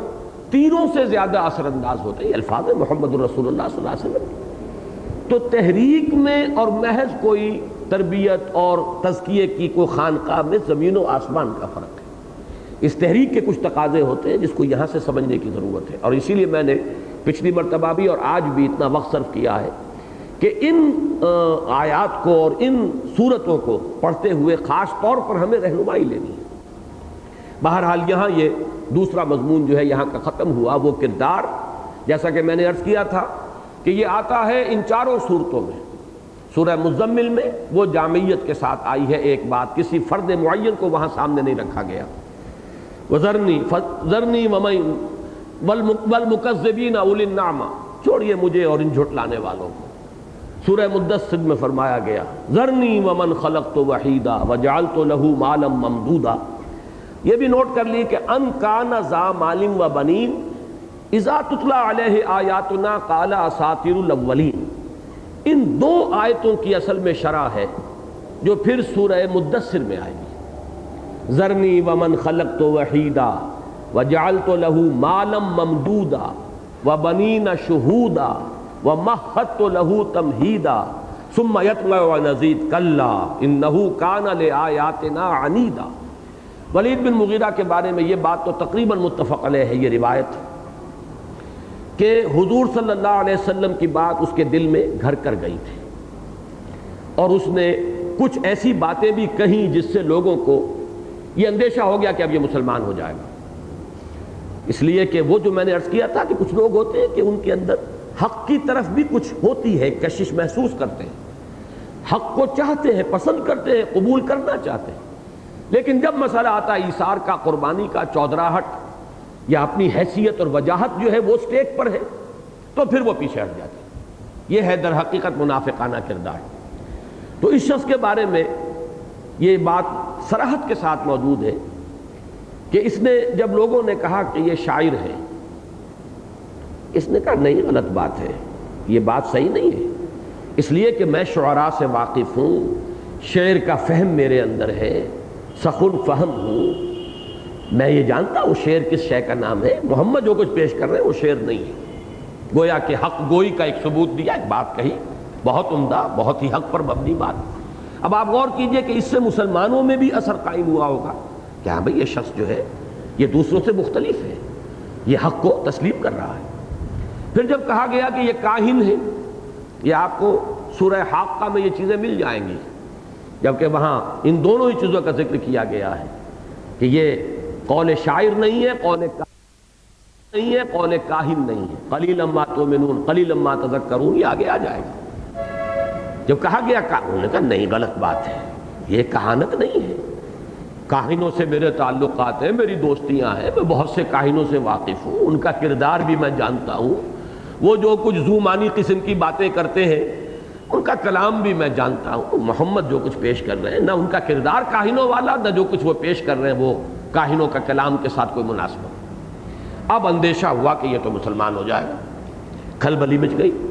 تھا بہت بڑا چودھری، دولت تھی بہت، اس کی بڑی جائیداد مکے میں بھی تھی اور طائف میں بھی تھی، دونوں میں اس کی ایک حیثیت تھی۔ تو اب جو کھلبلی مچی اور اسے اندیشہ ہوا کہ میری قوم میرے خلاف ہو جائے گی، تب اب اس نے وہ اباؤٹ ٹرن کیا ہے، پھر ڈرامہ کیا اس نے باقاعدہ۔ اچھا میں سوچتا ہوں کہ یہ کیا ہے، شاعر تو یہ نہیں ہے، کاہن بھی نہیں ہے، اب وہاں سے تو پیچھے مڑنا ممکن نہیں تھا، اس لیے کہ وہ بات تسلیم کر چکا تھا۔ اس کا نقشہ کھینچا گیا، انہ فکر وقدر فقتل کیف قدر ثم قتل کیف قدر ثم نظر ثم عبس وبصر۔ اب یہ سارا ایک ڈرامہ ہے جو وہ کر رہا ہے، غور کر رہا ہے، ہاں یوں نہیں ہے سوچ کے، پھر آخری بات یہ کیا کہی، ان ھذا الا قول البشر، ان ھذا الا سحر یؤثر، یہ جادو ہے جو چلا آ رہا ہے، پچھلی باتیں ہیں منقول ہوئی چلی آ رہی ہیں، قول بشر ہے، یہ قول خدا نہیں ہے، یہ کلام الہی نہیں ہے جو محمد پیش کر رہے ہیں۔ یہ پورا نقشہ جو ہے جو ان دو آیتوں میں یہاں گویا کہ اس کا جو لب لباب ہے وہ بیان کر دیا گیا، یہ پورا ایک ڈرامہ جو اس نے کیا ہے، ان کان ذا مال و بنین، سبب یہ بنا ہے اس کے انکار کا، یہ بیٹے اور یہ دولت اور یہ وجاہت اور یہ مال، یہ جائیداد، یہ پاؤں میں بیڑی بن گئے۔ اذا تتلی علیہ آیاتنا قال اساطیر الاولین، جب آیات اس کو پڑھ کر سنائی گئیں تو اس نے کہا کہ یہ تو کوئی پچھلوں کی منقول چیزیں ہیں، چلی آ رہی ہیں۔ ان ھذا الا سحر یؤثر ان ھذا الا قول البشر سأصلیہ سقر وما ادراک ما سقر لا تبقی ولا تذر۔ پھر وہ اللہ تعالیٰ کا غضب جو ہے وہاں پر دوسرے الفاظ میں ظاہر ہوا ہے۔ تو یہ ہے ولید بن مغیرہ کا کردار، اور اس سے جو جنرلائز کر کے سبق حاصل کرنا ہے کہ یہ بیچ بچولیے جو ہوتے ہیں، کوئی بھی انقلابی دعوت ہے، ایک لوگ وہ ہیں کہ جو کھل کر سامنے آ جاتے ہیں، ایک وہ ہیں کہ جو ڈٹ کر قبول کرتے ہیں، تو پھر ہر عباد آباد کی شان کے ساتھ، ہر عباد آباد ماں کشتی دراب انداختیم، اب جو ہو سو ہو، ہم نے تو اپنی کشتی جو ہے دریا میں ڈال دی، اب یہ کشتی اگر تیرے گی تو ہم تیریں گے، اور یہ اگر ڈوبے گی تو ہم ڈوبیں گے۔ اب ہم نے اپنے آپ کو، اپنے لیے کوئی تحفظ جو ہے وہ تلاش نہیں کرنا ہے۔ ان دونوں کے درمیان یہ کردار ہوتا ہے، یہ منافقانہ کردار ہے، چاہے وہ پالے کے ادھر رہ گئے ہوں جیسے کہ ولید بن مغیرہ ہے، اور چاہے وہ پالا کراس کر کے اندر آ جائیں، تو پھر وہ مسلمانوں کے اندر بھی وہ ایک نفاق کا جو ہے مرض، اس کا بوٹا لگاتے ہیں۔ سنسمہ علی الخرطوم، ہم اس کی ناک پر داغیں گے۔ انا بلوناہم کما بلونا اصحاب الجنہ۔ اب یہ تیسرا مضمون جو میں نے عرض کیا تھا کہ سورہ علق میں بھی وہاں ترتیب ذرا بدل گئی ہے، ابتدائی 5 آیات کے فوراً بعد قیامت اور آخرت کا ذکر آیا ہے۔ اقرا بسم ربک الذی خلق خلق الانسان من علق اقرا وربک الاکرم الذی علم بالقلم علم الانسان ما لم یعلم۔ 5 آیات ابتدائی، پہلی وہی، اس کے بعد 3 آیات کلا ان الانسان لیطغی ان رآہ استغنی ان الی ربک الرجعی۔ پورا فلسفہ جو ہے ایمان بالآخرہ کا اس میں موجود ہے کہ انسان کی اخلاقی زندگی کے لیے ایمان بالآخرہ لازمی ہے۔ انسان کے لیے کوئی اخلاقی رویہ ممکن نہیں ہے جب تک کہ وہ آخرت کو نہ مانے۔ اس کو یوں سمجھ لیجئے، جیسا کہ میں نے ایمان سے متعلق مباحث میں تفصیلاً بیان کیا ہے، اور خاص طور پر جو ہمارے منتخب نصاب میں سورہ آل عمران کی آخری رکوع کی جو 6 آیات شامل ہیں ان کے ضمن میں، کہ جہاں تک تو اللہ تعالیٰ کی ذات اور اس کی صفات ایمان باللہ کا تعلق ہے، قرآن مجید کسی منطقی دلیل سے اس کا اس بات نہیں کرتا۔ وہ تو نشانیاں ہیں کائنات میں، ان فی خلق السماوات والارض واختلاف اللیل والنہار لآیات لقوم یعقلون لأولی الالباب، یہ نشانیاں ہیں۔ نشانی کو دیکھو، کوئی یاد آ جائے گا، بس وہ یاد، یہ جو اللہ کا ایمان ہے اور معرفت ہے اللہ کی، وہ تو انسان کے اپنے اندر سے ابھرتا ہے، منطق سے نہیں منوایا جا سکتا اللہ کی ذات کو۔ منطق تو یہاں پر آ کر گھٹنے ٹیک دے گی، اور منطق بلکہ لوہا لوہے کو کاٹتا ہے، منطقی دلیل دیں گے تو منطقی دلیل ہی اسے کاٹ دے گی۔ ایک ہی بڑی منطقی دلیل ہے کہ کوئی چیز بغیر کسی کے پیدا کیے پیدا نہیں ہو سکتی، لہذا کائنات کا پیدا کرنے والا کوئی نہ کوئی ہے، یہ ایک منطقی دلیل ہے۔ لیکن اس کو کاٹ دیتی ہے پھر اگلی دلیل کہ پھر اس کا پیدا کرنے والا کون ہے؟ اگر وہ خود بغیر کسی کے پیدا کیے پیدا ہوا تو پھر یہی دلیل آپ کائنات کے لیے کیوں نہیں مان لیتے کہ یہ بھی بغیر کسی کے پیدا کیے پیدا ہو سکتی؟ تو یہ تو کوئی منطقی دلیل خدا کی ہستی، خدا کے وجود کو ثابت نہیں کر سکتی۔ یہی وجہ قرآن مجید نے یہ منطقی دلیل استعمال کی نہیں۔ البتہ اللہ کو مان لیا جائے ان آیات آفاقیہ، آیات انفسیہ کے حوالے سے، آپ کے اپنے اندر سے انر کانشسنس جو ہے آپ کے اپنے شعور کی گہرائی میں سے ابھر کر آ گیا اور آپ نے اللہ کو مان لیا، اب ٹھیک ہے، اب آگے بڑھیں گے تو منطق بھی ساتھ دے گی۔ اور وہ ہے جس کو کہ وہاں سورہ آل عمران میں فرمایا الذین یذکرون اللہ قیاما وقعودا وعلی جنوبہم ویتفکرون فی خلق السماوات والارض ربنا ما خلقت ھذا باطلا سبحانک فقنا عذاب النار۔ یہاں اب اللہ تعالیٰ کی معرفت، اللہ پر ایمان کے ساتھ ایک منطقی دلیل کہ یہاں کوئی شے بے مقصد نہیں ہے، تو پھر ہمارے اندر جو اخلاقی حس ہے یہ بے مقصد کیسے ہو سکتی ہے؟ اور آخرت اگر نہیں ہے، صرف دنیا ہے، تو اس میں یہ اخلاقی جو ہماری حس ہے اس کے تقاضے پورے نہیں ہوتے۔ اگر تو یہاں یہ زندگی مکمل ہوتی تو نیکی کا نتیجہ اچھا نکلنا چاہیے تھا، بدی کا برا نکلنا چاہیے تھا۔ گندم از گندم بے رویت جو سے جو منطق ہے، تو نیکی اگر نیکی ہے تو نیکی کا اچھا نتیجہ یہاں تو نہیں نکل رہا، فاقے آ رہے ہیں، اور بدی اگر بدی ہے تو بدی کا برا نتیجہ یہاں نہیں نکل رہا، عیش ہو رہے ہیں اور عزت ہے، اور دنیا جو ہے انہیں سلام کر رہی ہے، حالانکہ جانتی ہے اچھی طرح کہ ان کی دولت جو ہے وہ کہاں سے آئی۔ تو معلوم ہوا کہ یہ دنیا ناقص ہے، یہ زندگی نامکمل ہے۔ اس دلیل سے ایک دوسری زندگی کا ہونا ثابت کیا جاتا ہے۔ منطق کا تقاضا ہے، عقل کا تقاضا ہے کہ دوسری زندگی ہو، یا تو یہ مانیے کہ نہ کوئی خیر ہے نہ کوئی شر ہے، یہ فطرت انسانی قبول کرنے کو تیار نہیں، یہ بدیہیات فطرت میں سے، نیکی نیکی ہے، بدی بدی ہے، خیر خیر ہے، شر شر ہے۔ تو اگر خیر خیر ہے تو اس کا نتیجہ خیر نکلنا چاہیے، اور شر اگر شر ہے تو اس کا نتیجہ شر کی شکل میں نکلنا چاہیے۔ یہاں نہیں نکل رہا، اس کے معنی یہ ہے کہ یہ دنیا، یہ زندگی ناقص ہے، نامکمل ہے،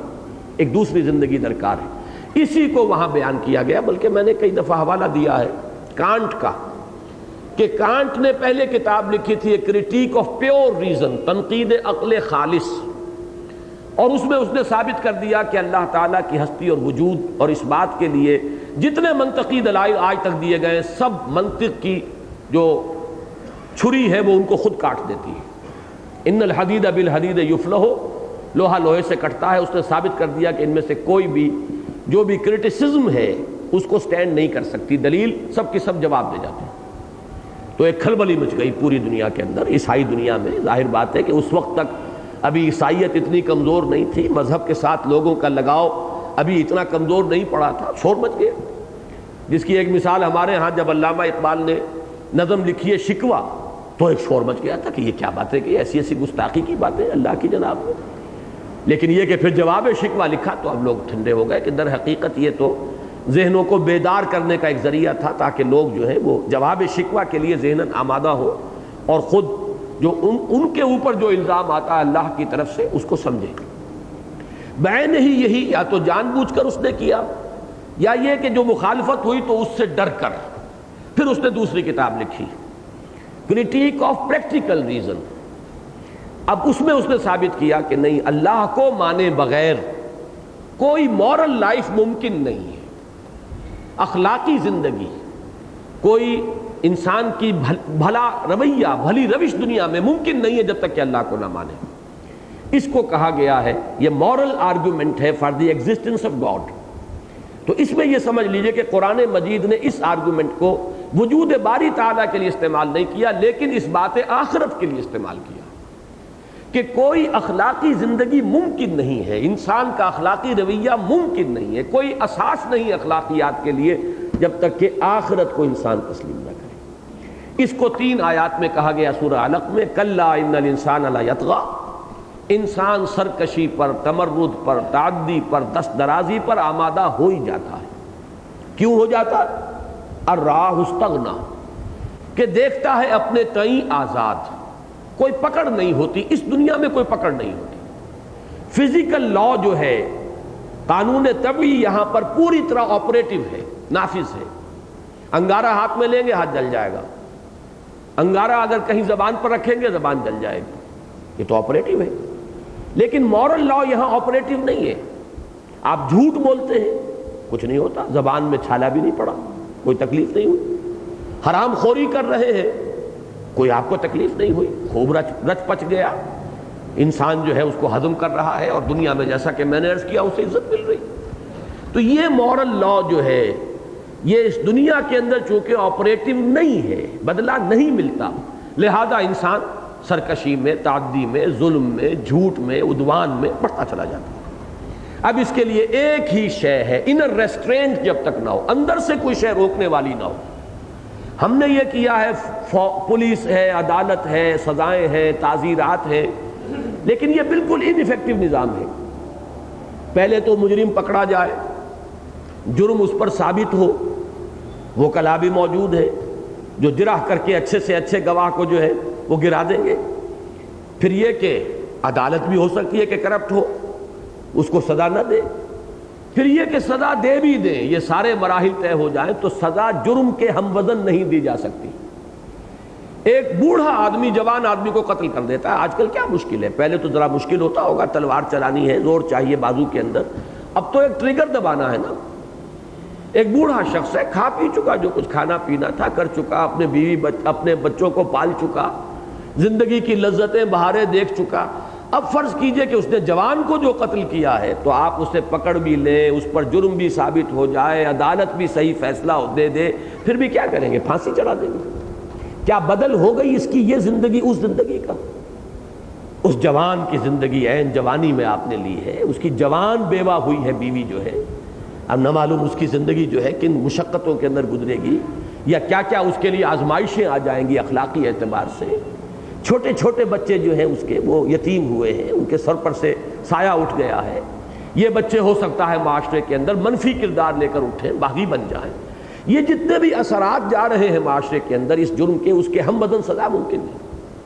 یہی وجہ ہے کہ ان چیزوں سے اخلاق کے لیے معاملہ جو ہے، جو ضرورت ہے تقاضا پورا نہیں ہوتا۔ اس کے لیے انر ریسٹرینٹ درکار ہے، اندر کی ایک آپ کی اپنا آٹو سینسر جو ہے اپنے اندر موجود ہو، سیلف سینسر، اور وہ ہے آخرت کا یقین۔ بدلہ مل کر رہے گا، پورا پورا بدلہ۔ فَمَن يَعْمَلْ مِثْقَالَ ذَرَّةٍ خَيْرًا يَرَهُ وَمَن يَعْمَلْ مِثْقَالَ ذَرَّةٍ شَرًّا يَرَهُ، جس کے بارے میں سورہ کہف میں نقشہ کھینچا گیا ہے۔ جب وہ اعمال نامہ لا کر رکھ دیا جائے گا، وَوُضِعَ الْكِتَابُ فَتَرَى الْمُجْرِمِينَ مُشْفِقِينَ مِمَّا فِيهِ وَيَقُولُونَ يَا وَيْلَتَنَا مَا لِهَذَا الْكِتَابِ لَا يُغَادِرُ صَغِيرَةً وَلَا كَبِيرَةً إِلَّا أَحْصَاهَا وَوَجَدُوا مَا عَمِلُوا حَاضِرًا وَلَا يَظْلِمُ رَبُّكَ أَحَدًا۔ یہ یقین پیدا اگر ہو جائے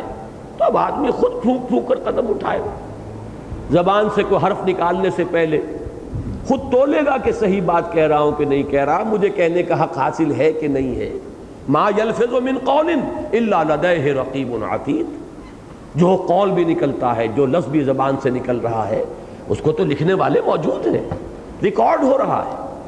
تو یہ ہے یقین آخرت کا۔ وہاں کہا گیا اس کو 3 آیات میں۔ اس سورہ مبارکہ میں یہ مضمون اب ایک تمثیل کے پیرائے میں آ رہا ہے، اس لیے کہ ظاہر بات ہے قرآن جب نازل ہوا ہے تو وہ ایک کمتر سطح کے بھی لوگ تھے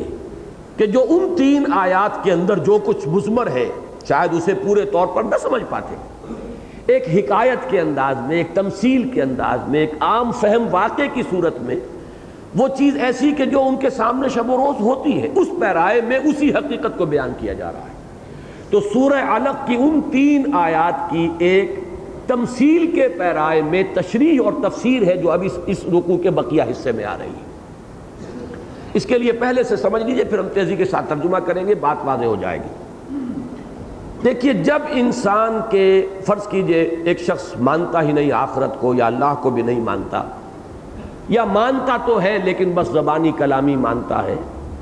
اس کے شعور میں، اس کی سوچ میں، اس کے قلب کی گہرائیوں میں وہ یقین جو ہے پیوست نہیں ہوا،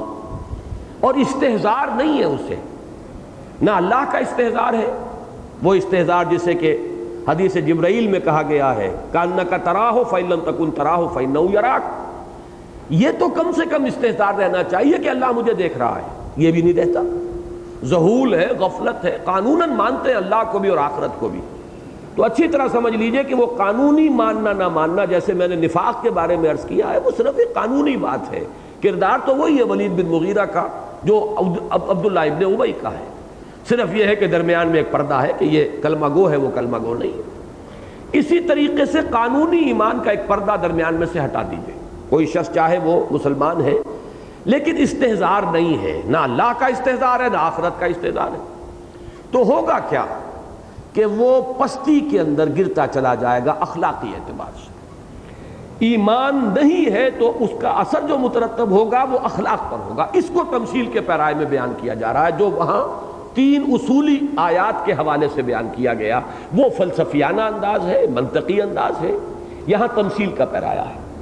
یہاں نقشہ بیان کیا گیا ہے کچھ لوگوں کا. ایک تو رائے یہ ہے کہ یہ ایک واقعہ ہے، اور یہ قرآن مجید کا انداز بھی ہے کہ واقعہ ہے کوئی پرانا، اور ہو سکتا ہے کہ ان کے ہاں یہ معروف بھی ہو، جس کی یاد دہانی کرائی جا رہی ہے کہ یمن میں صنعاء کے قریب ایک شخص تھا جس کا بہت بڑا باغ تھا. اور باغ جو ہوتے تھے اس زمانے میں، جیسے سورہ کہف میں آیا ہے، اس کے 6 رکوع میں ہے غالباً، وَاضْرِبْ لَهُم مَثَلَ الرَّجُلَيْنِ جَعَلْنَا لِأَحَدِهِمَا جَنَّتَيْنِ مِنْ أَعْنَابٍ وَحَفَفْنَاهُمَا بِنَخْلٍ وَجَعَلْنَا بَيْنَهُمَا زَرْعًا، کہ کھجور کے درخت ہیں، وہ باڑ کی شکل، باڑ کا فائدہ دے رہے ہیں، اندر انگور کی بیلیں بھی ہیں، کھیتی بھی ہے، چشمہ بھی رواں دواں ہے، پانی بھی ہے، اس کے اریگیشن کا بھی سامان فراہم اللہ نے کیا ہوا ہے فطری طور پر. اسی طرح کا کوئی باغ تھا کسی شخص کا، اور وہ شریف آدمی تھا. وہ جب بھی اپنے باغ میں سے پھل اتارتا تھا تو جو غربا اور مساکین جمع ہو جاتے تھے ان کو بھی دیتا تھا، اس میں سے حصہ دیتا تھا، یعنی دل کا بخیل نہیں تھا. لیکن وہ فوت ہو گیا تو اس کی اولاد جو ہے اب وہ پستی کے اندر گرنا شروع کیا اس نے. اب اس کا ایک نقشہ کھینچا جا رہا ہے کہ باغ جو ہے یا کھیتی جو ہے وہ بالکل تیار ہے، اب اسے کاٹنا ہے یا پھل جب اتارنا ہے. تو مشورے کرتے ہیں کہ بھئی آج اس کو اتار لیں، کل اتار لیں. بالآخر ایک روز انہوں نے طے کیا کہ اب اگر وہ الفاظ ہم بعد میں پڑھ لیں گے، بھئی اب کر گزرو، کل ضرور صبح چلو. بھئی پوری طریقے سے ایک ان کی قرارداد طے ہو گئی. ساتھ ہی ان کی وہ جو اخلاقی پستی کا معاملہ ہے وہ اس طرح ظاہر ہوا کہ انہوں نے کہا کہ یہ فقیر فقراء یہ خامخواہ جاتے ہیں، ان کا کیا حق ہے؟ محنت ہم نے کی، دیکھ بھال ہم نے کی باغ کی، اس کو پانی سے سینچا، جو بھی کیا، ان کا کیا حق ہے؟ یہ خامخواہ آ کر ہماری محنت کے اندر سے حصہ کماتے ہیں. تو ایسے کرو علس صبح جاؤ، کسی کو کانوں کان خبر نہ لگے کہ ہم پھل اتارنے جا رہے ہیں، اور پھر یہ کہ کوئی آ بھی جائے تو اسے دھکے دے کر نکال دو، کسی کو قریب مت آنے دو. لیکن ہوا کیا، رات کو وہ تو یہ قرارداد کر کے سو گئے. رات کو اللہ تعالیٰ کی طرف سے عذاب کا کوئی جھونکا آیا، اور کوئی آگ بگولا کہہ لیجئے، کوئی باد سرسر کا کوئی بگولا آ گیا، کوئی اور شے، کہ وہ سب فصل تباہ ہو گئی، پھل جو ہے ختم ہوا. اب اس میں نقشہ کھینچا جا رہا ہے. انہیں یہ تو شام کو چھوڑ کر آئے تھے، باغ لدا پھدا پھل سے یہ لہلہاتی ہوئی فصل تھی، بلکہ بس صبح آئیں گے اور ہم اپنا جو ہے وہ اپنی محنت اور جو کوشش اور کمائی ہے اس کا ہم پھل لے جائیں، اس کا ثمر. لیکن یہ کہ یہاں وہ پتہ چاک ہو چکا ہے. بالکل یہ ایسا ہی نقشہ ہے کہ ایک شخص اپنی روبسٹ ہیلتھ میں ہے، جسے کہا جائے، بڑی اچھی صحت ہے اس کی، اور ظاہر بات ہے کہ اس کے آس پاس بھی کہیں گمان نہیں ہے بیماری وغیرہ کا، اور بڑے اپنی خود اعتمادی کے ساتھ لمبے لمبے منصوبے بنا رہا ہے، اب میں یہ کروں گا وہ کروں گا، اور اندر کینسر کا کہیں آغاز ہو چکا ہے جو اسے پتہ ہی نہیں. تو کارکنان قضاء و قدر جو ہے، کارکنان قضاء و قدر، وہ ہنستے ہوں گے کہ یہ کہاں کہاں کی یہ منصوبے بندی کر رہا ہے، کہاں کہاں کے لمبے نقشے بنا رہا ہے اس کی. تو وہ تو گویا کہ پتہ تو اس کا چاک ہو چکا، پرچہ چاک ہو چکا، اس کے لیے تو فیصلہ تو ہو چکا ہے. اسی طرح کا ایک نقشہ کھینچا گیا ہے کہ اس اخلاقی پستی میں مبتلا ہوئے، جو بھی حالات ظاہری تھے، جو مادی اسباب و وسائل تھا، ان پر تکیہ تھا. شام کو وہ دیکھ کر آئے تھے باغ، لیکن صبح جا کر دیکھا تو پہلے تو انہوں نے سوچا شاید ہم راستہ بھول گئے، یہ تو شب وہ ہمارا باغ ہے ہی نہیں، کہاں آ گئے ہم. اچانک پھر منکشف ہوا کہ ہائے ہم ہلاک ہو گئے، برباد ہو گئے. کفے افسوس بننے لگے. پھر ایک دوسرے کو ملامت شروع کر دی، تم نے ہمیں غافل کیا اور تم نے ہمیں اللہ کی طرف سے جو ہے ذہول میں اور غفلت کے اندر ڈال دیا. ایک دوسرے کو ملامت، جیسے قیامت کا نقشہ کھینچا گیا ہے، لوگ ایک دوسرے کو ملامت کریں گے. پیچھے چلنے والے اپنے لیڈروں کو ملامت کریں گے، لیڈر جو ہے لان تان کریں گے اپنے پیچھے چلنے والوں. لوگ شیطان کو ملامت کریں گے اور شیطان کہے گا کہ لا تلومونی ولوموا انفسکم، مجھے ملامت مت کرو، اپنے آپ کو ملامت کرو. تو وہی نقشہ جو ہے اس کے بعد فرمایا گیا اس طرح عذاب آتا ہے. یہ تو ہلکی سی جھلک ہے دنیا کے عذاب کی. ولا عذاب الآخرت اکبر، آخرت کا عذاب بہت بڑا ہے. کیوں بڑا ہے؟ یہاں تو ایک فصل برباد ہو گئی تو اگلی فصل کی امید ہے نا، توبہ کر لو گے تو اگلی فصل جو ہے اس کے لیے شاید اللہ بہتر کر دے. وہ موقع پھر آنے والا نہیں ہے. اسی طرح کا کف افسوس بنو گے اگر آخرت سے بے پرواہ ہو کر تم نے زندگی گزار دی، جس کا نتیجہ یہ نکلے گا کہ اخلاقی اعتبار سے پستی کے اندر مبتلا ہوتے چلے جاؤ گے. یہ گویا کہ نقشہ سامنے رکھا جا رہا ہے. اور اس پیرائے میں ایمان بالآخرت کی جو اہمیت ہے انسان کے اخلاقیات اور اخلاقی زندگی کے اعتبار سے اس کو ایک تمثیل کے پیرائے میں بیان کیا گیا. یہ ہے، اب بڑی آسانی سے ہم اس کو پڑھ لیں گے. فرمایا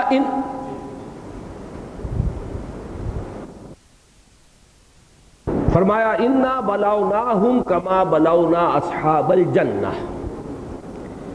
ہم نے ان کو آزمایا ہے جیسا کہ ہم نے آزمایا تھا باغ والوں کو. اس بلوناہم سے ایک رشتہ جوڑ لیجئے اس سورت کا جو سورہ ما سبق تھی، یعنی سورۃ الملک. یہی ابتلا جو ہے یہ فلسفہ ہے انسانی زندگی کا جو اس دنیا میں انسان گزارتا ہے. حیات دنیاوی کا فلسفہ کیا ہے؟ خلق الموت والحیات لیبلوکم ایکم احسن عملا. اس نے زندگی اور موت پیدا کی تاکہ وہ تمہیں آزمائے، جانچے، پرکھے کہ کون ہے تم میں سے اچھے عمل کرنے والا. وہی لفظ ہے یہ انا بلوناہم. بعض حضرات نے اس کو جوڑا ہے سابقہ جو کردار بیان ہوا ہے اس کے ساتھ، اور اس سے ایک دلیل لی ہے کہ یہ کسی خاص معین شخص کا ذکر نہیں تھا بلکہ یہ ایک عمومی سی بات ہے. اس کے لیے ثبوت یہ ہے کہ انا بلوناہم جمع کی ضمیر آئی ہے تو گویا کہ یہ اس کردار کے حامل تمام لوگوں کے بارے میں تذکرہ ہو رہا ہے. میری حقیر رائے اس میں یہ ہے، اور یہی اگرچہ اس صراحت کے ساتھ تو نہیں، لیکن میں یہ سمجھتا ہوں کہ چونکہ ہمارے متقدمین اور سلف کی اکثریت جو ہے اس کی قائل ہے کہ پچھلی جو آیات تھیں وَلَا تُطِعْ كُلَّ حَلَّافٍ مَّهِينٍ ہَمَّازٍ مَّشَّاءٍ بِنَمِيمٍ، یہ تمام آیات جو ایک شخص معین کے بارے میں ہے، ولید بن مغیرہ یا اخنس ابن شریق. تو میرے نزدیک یہاں سے در حقیقت ایک بالکل نیا مضمون شروع ہو رہا ہے، جیسے کہ وہاں پر بھی سورہ علق میں ہم دیکھیں گے 3 مضمون بالکل علیحدہ علیحدہ. اسی طریقے سے سورہ مدثر میں 3 مضمون علیحدہ علیحدہ، ان کا باہمی ربط جو ہے ان صورتوں کے تقابلی مطالعے سے سامنے آتا ہے. یہاں پر فوری طور پر ان آیات کا ربط جو ہے وہ تلاش نہیں کرنا چاہیے. یہ گویا کہ عمومی بات کی جا رہی ہے کہ انسانوں کو بحیثیت مجموعی خلق الموت والحیات لیبلوکم ایکم احسن عملا، اس کے ساتھ ربط جوڑیے اس کا انا بلوناہم کما بلونا اصحاب الجنہ. ہم نے انہیں آزمایا ہے اسی طرح جیسے ایک باغ والوں کو، ایک بلکہ نہیں میں نے غلط کہا، الجنہ ہے تو گویا کہ باغ والوں کو آزمایا تھا. اسی سے دلیل زیادہ قوی بنتی ہے کہ یہ واقعہ ہے کوئی معین. اور ان حضرات کی رائے میں بیان کر چکا ہوں کہ صنعاء کے قریب ایک بہت بڑا باغ تھا، سمجھیے کہ بڑا ایگریکلچرل فارم آج کی اصطلاح میں، اور ایک نیک آدمی تھا جو اس کا مالک تھا، جس کا رویہ وہ تھا کہ جب بھی وہ فصل اتارتا تھا یا کاٹتا تھا تو یہ کہ وہ غریبوں اور مسکینوں کو بھی حصہ دیتا تھا. اس کے لیے میں ایک آیت نوٹ کر کے لایا ہوں. سورہ نساء میں یہی نقشہ کھینچا گیا ہے، جہاں وراثت کے احکام وغیرہ آنے لگے ہیں تو اس کے ضمن میں یہ آیت بھی آئی ہے وَإِذَا حَضَرَ الْقِسْمَةَ أُولُو الْقُرْبَى وَالْيَتَامَى وَالْمَسَاكِينُ فَارْزُقُوهُم مِّنْهُ وَقُولُوا لَهُمْ قَوْلًا مَّعْرُوفًا. جب کوئی شخص فوت ہو گیا ہو اور اس کی وراثت تقسیم ہو رہی ہو تو تقسیم کے وقت اگر کوئی قرابت دار دور کے اور کوئی یتیم اور مسکین آ جائے تو انہیں بھی کچھ کھلاؤ پلاؤ، انہیں اس میں سے دو. یہ نہیں کہ حق تو معین ہے نہیں، وارثوں کا حق ہے بس تقسیم کر کے اور کپڑے جھاڑ کر اٹھ جاؤ دامن اور وہ منہ دیکھتے رہ جائیں. تو گویا کہ یہ پرانے زمانے سے یہ ایک رواج تھا کہ ایسے موقع پر کچھ آ جاتے تھے حاجت مند لوگ بھی کہ شاید کچھ ہمیں بھی دے دیا جائے. تو اس کا نقشہ اس آیت میں موجود ہے کہ ایسا نہ کرو وَلْيَخْشَ الَّذِينَ لَوْ تَرَكُوا مِنْ خَلْفِهِمْ ذُرِّيَّةً ضِعَافًا خَافُوا عَلَيْهِمْ فَلْيَتَّقُوا اللَّهَ وَلْيَقُولُوا قَوْلًا سَدِيدًا. ڈرتے رہنا چاہیے کہ کہیں یہ وقت مجھ پر بھی آ سکتا ہے، میرے بھی بچے کوئی چھوٹے ہوتے اور میں مر جاتا کوئی چھوڑے بغیر، تو وہ بچے بھی شاید دوسروں کی وراثت کی تقسیم کے وقت کچھ امید بھری نگاہوں کے ساتھ وہاں پہ جمع ہوتے. تو اس کو خیال میں رکھو، اور جب وراثت کی تقسیم کے وقت کچھ فقراء اور مساکین یتامہ آ جائیں تو ان کو بھی ان میں سے کچھ دو. یہی نقشہ گویا کہ وہ جو روایت آتی ہے اس کی روح سے یہی نقشہ تھا کہ وہ باغ والا جو ہے جب فصل اتارتا تھا، پھل توڑتا تھا یا فصل کاٹتا تھا تو وہ غرباء اور مساکین کو بھی دیتا تھا. انا بلوناہم کما بلونا اصحاب الجنہ اذ اقسموا لیصرمنھا مصبحین. جبکہ انہوں نے قسم کھائی کہ وہ ضرور پھل اتار لیں گے یا کاٹ لیں گے اس کو، اپنی کھیتی کو یا باغ کو، مصبحین صبح ہوتے ہی. اس لیے میں نے عرض کیا تھا کہ شاید کوئی لیت و لال ہو رہی ہو آج کل میں، لیکن ایک وقت میں پھر ان کی ریزولوشن ہو گیا، گویا کہ ریزالو کیا، اقسم قسم کھا لی. کہ بس اب مزید تاخیر نہیں بھائی، کل صبح یقیناً جو ہے ہم جائیں گے اور پھل اتار لیں گے۔ ولا یستثنون، اور انہوں نے کوئی استثناء نہیں کیا۔ اس کے دو ترجمے کیے گئے ہیں،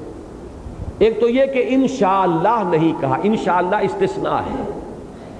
ایمان باللہ کے لیے اس کا لازمی مظہر یہ ہے کہ کسی بھی کام کے لیے یہ نہ کہا جائے کہ یہ کل ہم ضرور کر لیں گے، اس لیے کہ گویا کہ آپ کے نگاہوں سے اللہ اوجل ہو گیا، گویا کہ آپ اپنے آپ ہی کو قادر سمجھ بیٹھے ہیں کہ جو چاہیں گے کر لیں گے۔ یہ بھی سورہ کہف میں مضمون آیا ہے، وَلَا تَقُولَنَّ لِشَيْءٍ إِنِّي فَاعِلٌ ذَلِكَ غَدًا إِلَّا أَن يَشَاءَ اللَّهُ، ہرگز کبھی یہ نہ کہنا کہ یہ کام میں کل ضرور کروں گا مگر اس استثناء کے ساتھ کہ اگر اللہ نے چاہا۔ تو یہ انشاءاللہ کہنا جو ہے، یہ جیسے کہ ہماری تہذیب کا تو ایک جزو لازم ہے، یہ ہمارے مجلسی الفاظ میں سے الحمدللہ، سبحان اللہ، انشاءاللہ، ماشاءاللہ، اور یہ تمام الفاظ سورہ کہف میں موجود ہیں۔ کیوں نہیں ایسا ہوا؟ لولا اذ دخلت جنتک قلت ما شاء اللہ، کیوں نہ ایسا ہوا جب تو اپنے باغ میں داخل ہوا اور تو نے دیکھا باغ بہار پر ہے، پھلا ہوا ہے باغ، پھل پر ہے، تو نے کیوں نہ کہا ماشاءاللہ؟ جب اللہ اوجل ہو جاتا ہے ذہن سے تو نہ ماشاءاللہ رہے گا، نہ انشاءاللہ رہے گا، نہ الحمدللہ رہے گا، کچھ نہیں رہے گا۔ یہ گویا کہ ان کے اللہ تعالیٰ سے بھی ذہنی اعتبار سے یعنی عدم استحضار باری تعالیٰ کی ایک نشانی ہے کہ انہوں نے انشاءاللہ نہیں کہا۔ اور دوسرا ترجمہ یہ کیا گیا ہے کہ انہوں نے یہ طے کیا تھا کہ ہم پورا کا پورا پھل لے آئیں گے، اس میں سے کچھ نہیں چھوڑیں گے، کسی غریب کو مسکین کو کچھ نہیں دیں گے۔ تو یہ بھی ہو سکتا ہے اس کے معنی ولا یستثنون، استثناء نہیں ہوگا، سارا پھل ہم لے آئیں گے۔ فطاف علیہا طائف من ربک وہم نائمون، طافا پھر گیا، طواف کرنا، تو پھر گیا اس پر ایک پھرنے والا تیرے رب کی جانب سے، اور جبکہ وہ سو رہے تھے، ابھی تو وہ آرام سے سو رہے ہیں، پورا قرارداد کر لی ہے، صبح جانا ہے، جلدی اٹھنا ہے، بھائی تم مجھے اٹھانا، اور آج کل ہم کہیں گے الارم لگا دو فلاں وقت کا، اور جو ہے سب کو جگانا تاکہ نکلنا ہے، تو یہ نقشہ ان کا ہے۔ لیکن یہاں یہ ہوا ہے کہ راتوں رات ہی، طائفن سے مراد ہے بلاؤن طائفن، کوئی ایسی بلا جو پھر گئی، کوئی بگولہ آیا جو اس کو جلا کر بھسم کر گیا۔ فطاف علیہا طائف من ربک وہم نائمون، جبکہ وہ سوئے ہوئے تھے۔ فاصبحت کالصریم، تو وہ باغ تو ہو گیا ایسا جیسے کہ پھل توڑا جا چکا، ختم ہوا پھل۔ فتنادوا مصبحین، اب نقشہ دیکھیے، وہاں تو یہ ہو چکا ہے جس کو میں کہہ رہا تھا کہ پتہ تو چاک ہو چکا، پرچہ چاک ہو چکا ہے، فیصلہ ہو چکا ہے۔ یہاں وہ جو ان کی غفلت ہے وہ سمجھ بیٹھے کہ جائیں گے بس پھل اتار لائیں گے۔ فتنادوا مصبحین، ایک دوسرے کو پکارا انہوں نے صبح ہوتے ہی، صبح تڑکے ایک دوسرے کو آوازیں دیں، ان اغدوا علی حرثکم ان کنتم صارمین، جیسے ہم بھی کہتے ہیں ارے بھائی کرنا ہے تو اٹھو جلدی سے، چلنا ہے تو ان کنتم صارمین، یہ کہنے کا انداز ہے، کوئی شرطیہ کلام نہیں ہے یہ، بلکہ یہ انداز ہوتا ہے بھئی اگر کرنا ہے آج جو رات فیصلہ کیا تھا تو اٹھو، پھر دیر کیوں کر رہے ہیں؟ ان اغدوا علی حرثکم، صبح سویرے چلو اپنی کھیتی پر، اپنے باغ پر، ان کنتم صارمین۔ اب یہاں کہیں تو جنت کا لفظ آ رہا ہے، کہیں حرث کا لفظ آ رہا ہے۔ جنت باغ کو کہتے ہیں، حرث کھیتی کو کہتے ہیں، اسی لیے میں نے اشارہ کیا تھا سورہ کہف میں جو تمثیل آئی ہے اصحاب الجنہ، اس میں کھیتی بھی ہے باغ بھی ہے، تو یہی اسی قسم کا کوئی نقشہ جو ہے معلوم ہوتا ہے کہ اس باغ کا بھی تھا، کہ اس میں کھیتی بھی تھی، باغ بھی تھا۔ ان اغدوا علی حرثکم ان کنتم صارمین، جلدی صبح سویرے چلو اپنی کھیتی پر، اگر تم آج واقعتاً ارادہ ہے توڑنے کا پھل یا کاٹنے کا فصل۔ فانطلقوا وہم یتخافتون، تو وہ اب چلے، اور وہ چپکے چپکے ایک دوسرے سے باتیں کر رہے تھے۔ اللہ یدخلنہ الیوم علیکم مسکین، کہ آج ہرگز کسی کو داخل نہ ہونے دینا اپنے باغ میں اپنے اوپر کسی مسکین کو۔ یہ ہے ان کی اخلاقی پستی کا مظہر، کہ یہ اب وہ فصل ہی اجڑ چکی گو جس کے لیے کہ یہ سارے منصوبے بن رہے ہیں، لیکن یہ کہ یہاں جو ان کی کیفیت ہے اخلاقی پستی کی، اس کا نقشہ یہ ہے اللہ یدخلن، ہرگز نہ داخل ہو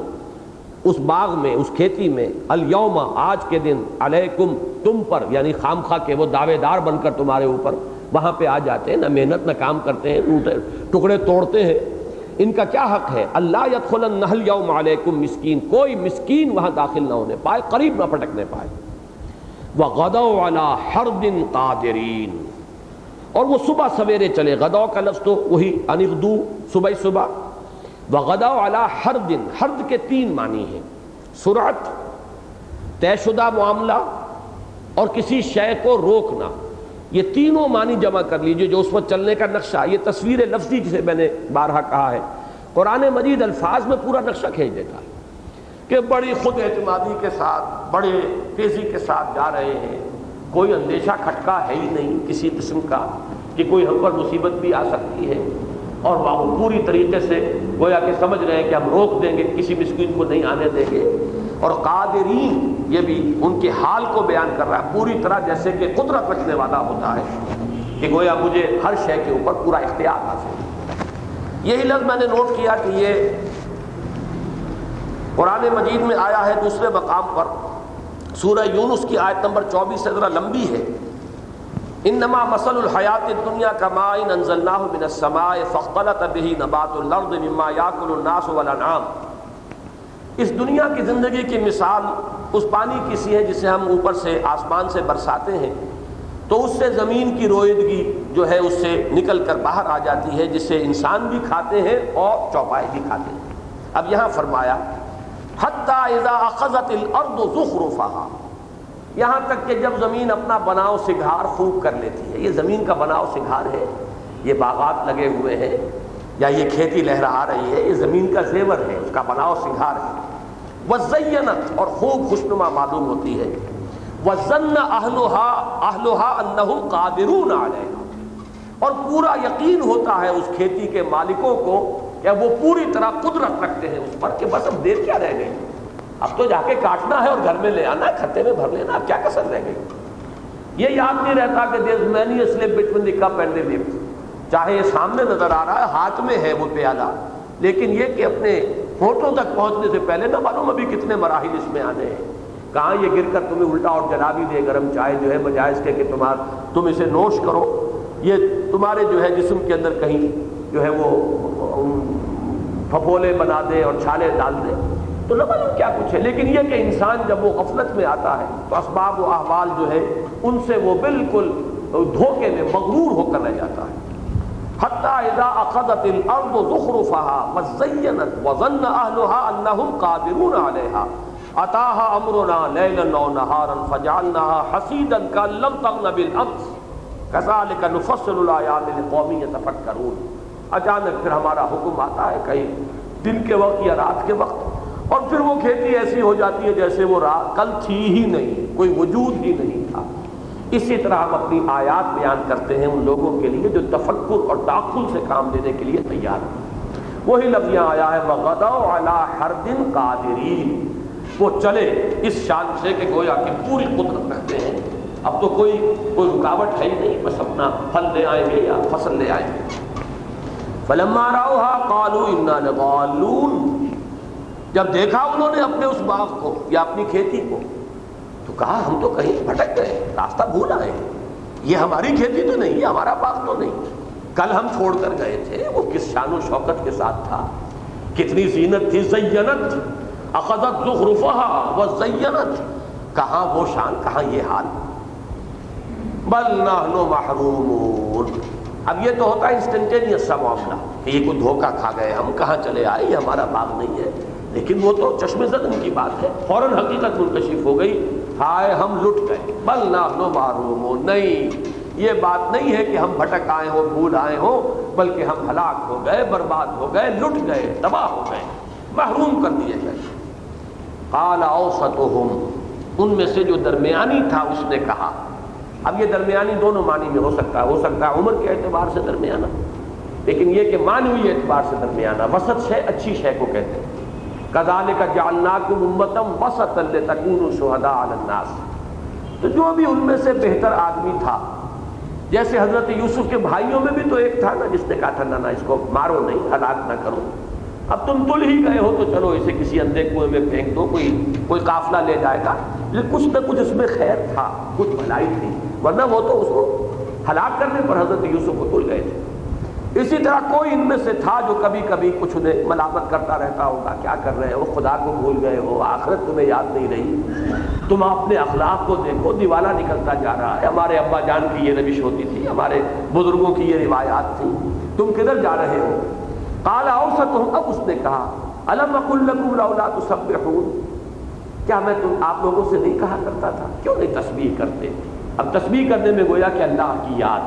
اللہ کو یاد رکھنا، اللہ کی تسبیح کرنا، یہ اس پورے کے پورے ذکر الہی کا احاطہ یہاں پر اس ایک لفظ سے ہوگا۔ تو اس نے کہا قال اوسطهم الم اقل لکم لولا تسبحون قالوا سبحان ربنا انا كنا ظالمین۔ اب ان سب نے کہا پاک ہے ہمارا رب، پاکی ہے ہمارے رب کی، سبحان ربنا انا كنا ظالمین، یقیناً ہم ہی ظالم تھے، ہم اللہ کو کیا، ہم اللہ سے کیا شکوہ کریں، کیا شکایت کریں۔ واقعہ یہ ہے ایک دم آنکھیں کھل گئی، حقیقت منکشف ہو گئی کہ واقعتاً ہم پر ہی غفلت کے پردے جو ہے پڑ گئے تھے، ہم ہی خدا کو بھی بھول گئے، آخرت کو بھی بھول گئے، اسباب و وسائل ہی پر ہمارا تکیہ ہو گیا، مظاہر ہی کے اندر ہم الجھ کر رہ گئے، ہم نے جو ظاہری کیفیات تھیں انہی پر تکیہ کیا۔ فاقبل بعضهم على بعض يتلاومون، اب وہ ایک دوسرے کی طرف متوجہ ہوئے ملامت کرنے کے لیے، جو میں نے پہلے نقشہ کھینچا ہے، قرآن مجید میں بار بار یہ آیا ہے، جہنمیوں کی آپس میں ایک دوسرے کو الزام دینے کی کیفیت تفصیلاً معاملات آئے ہیں۔ فاقبل بعضهم على بعض يتلاومون، اب ایک دوسرے کو ملامت کر رہے تھے کہ یہ آپ ہیں جنہوں نے ہمیں اس روش پر ڈالا ہے، یہ آپ ہیں در حقیقت کے جنہوں نے ہمیں اس صورتحال سے دوچار کیا، ایک دوسرے کو ملامت کر رہے ہیں۔ قالوا یا ویلنا انا كنا طاغین، بالآخر انہوں نے کہا کہ ہائے ہماری شامت، یقیناً ہم ہی تھے طغیانی۔ اب یہ لفظ دیکھیے کس قدر یہ لفظ جڑ گیا ہے، کلا ان الانسان لیطغی ان رآہ استغنی ان الی ربک الرجعی، سورہ علق کی وہ 3 آیات۔ انسان طغیانی، سرکشی، تمرد، دست درازی، اس میں مبتلا ہو جاتا ہے۔ اب انہوں نے یہ کہا یا ویلنا انا کنا طاغین، یقیناً ہم ہی تھے سرکشی میں، تمرد میں، ہم ہی بڑھ گئے، اپنے حدود سے ہم نے تجاوز کیا، مقام بندگی سے آگے بڑھ کر ہم اپنے آپ کو مالک ہی سمجھ بیٹھے، اور ہم نے یہ سمجھا کہ ہر شے کا اختیار ہمیں حاصل ہے، یہی طغیانی ہے، یہی سرکشی ہے۔ عسیٰ ربنا ان یبدلنا خیرا منہا انا الی ربنا راغبون، ہمیں امید ہے، عسیٰ کے لفظ ترجمہ ہو سکتا ہے، عین ممکن ہے، لیکن یہ کہ یہاں پر ایک امید کی کیفیت کے ساتھ ہمیں امید ہے، عسیٰ ربنا ان یبدلنا خیرا منہا، ہمارا رب ہمارے لیے بدل دے اس سے بہتر، ہمیں اللہ تعالیٰ جو ہے اس سے بہتر عطا فرما دے۔ انا الی ربنا راغبون، اب ہم اپنے رب ہی کی طرف رغبت کرتے ہیں، رجوع کرتے ہیں، انابت، توبہ، رجوع، یہ تمام الفاظ اس کے اندر جو ہے، اور امیدوار اسی کی رحمت سے ہے کہ اس دفعہ اگر ہماری فصل برباد ہو گئی، اگر ہماری محنتیں ضائع ہو گئیں، اکارت چلی گئیں، اللہ سے امید ہے کہ وہ ہماری اگلی فصل کے اوپر ہماری یہ جو اس نقصان کی بھی تلافی فرما دے گا۔ اب یہ وہ تمثیل کہہ لیں، واقعہ کی یاد دہانی کہہ لیں، اس کے بعد اصل بات کیا تھی جس کے لیے یہ ساری کی ساری بات بیان کی گئی، کذالک العذاب، اس طرح آتا ہے عذاب، اس طرح آتا ہے اللہ کی طرف سے پکڑ کا موقع، اللہ کی سزا کا موقع، اچانک آتا ہے، انسان کو شان گمان نہیں ہوتا، وہ تو اپنے حالات کو دیکھتا ہوا منصوبہ بندی کر رہا ہوتا ہے، سامان 100 برس کا ہے پل کی خبر نہیں، لمبے چوڑے شیخ چلی کے منصوبے بنائے چلا جا رہا ہے، اور کچھ پتہ نہیں کہ کیا فیصلہ ہو چکا ہے، کہیں سے کوئی حکم صادر ہو چکا، کارکنان قضاء و قدر کو دیا بھی جا چکا، وہ شاید مسکرا رہے ہو کہ اس کی سوچ کیا ہے، اور یہ کہاں کے خواب دیکھ رہا ہے، اور کتنے لمبے منصوبے بنا رہا ہے، جبکہ یہ تو ہمارے ہاتھ میں تو حکم نامہ موجود ہے، اس کے قتل کا پروانہ ہمارے پاس موجود ہے۔ کذالک العذاب ولعذاب الآخرۃ اکبر، اور آخرت کا عذاب بہت بڑا ہے۔ اب یہاں پہ اکبر جو ہے سپرلیٹو کے بھی انداز میں ہے کہ یہ گویا کہ سب سے بڑا عذاب آخرت ہے۔ اس کی وجہ کیا ہے کہ یہاں تو موقع ہے، تلافی کا بھی موقع ہے، توبہ کا موقع ہے، رجوع کا موقع ہے، ایک فصل کے بعد دوسری صحیح، یہ سارے امکانات موجود ہیں، لیکن آخرت میں جب آنکھ کھلے گی، جب آنکھ کھلی گل کی تو موسم تھا خزاں کا، یہ نقشہ اگر آخرت میں کسی کے سامنے آ گیا تو پھر تو کوئی امکان نہیں، نہ توبہ کا موقع ہے، نہ ہی کوئی اب تلافی مافات کا کوئی امکان ہے۔ یہ آخرت کا عذاب، ولعذاب الآخرۃ اکبر لو کانوا یعلمون، کاش کہ یہ جانتے، کاش کہ ان کی آنکھیں کھل جاتی، کاش کہ حقیقت ان پر منکشف ہو جاتی، کاش کہ ان کے یہ ذہول اور غفلت کے پردے چاک ہو جاتے۔ اللہ تعالی ہماری غفلت کے پردوں کو چاک فرمائے اور ہمیں اس حدیث نبوی پر عمل کرنے کی توفیق عطا فرمائے جس میں حضور نے فرمایا القیس من دانا نفسہ وعمل لما بعد الموت۔ اصل میں تو ہوش مند آدمی، ہوشیار شخص، عقل مند شخص وہ ہے جو اپنے نفس کو قابو میں رکھے، خواہشات نفسانی کی باغیں کھینچ کر رکھے اور عمل کرے اس زندگی کے لیے کہ جو موت کے بعد آنے والی ہے۔ آمین یا رب العالمین۔ بارک اللہ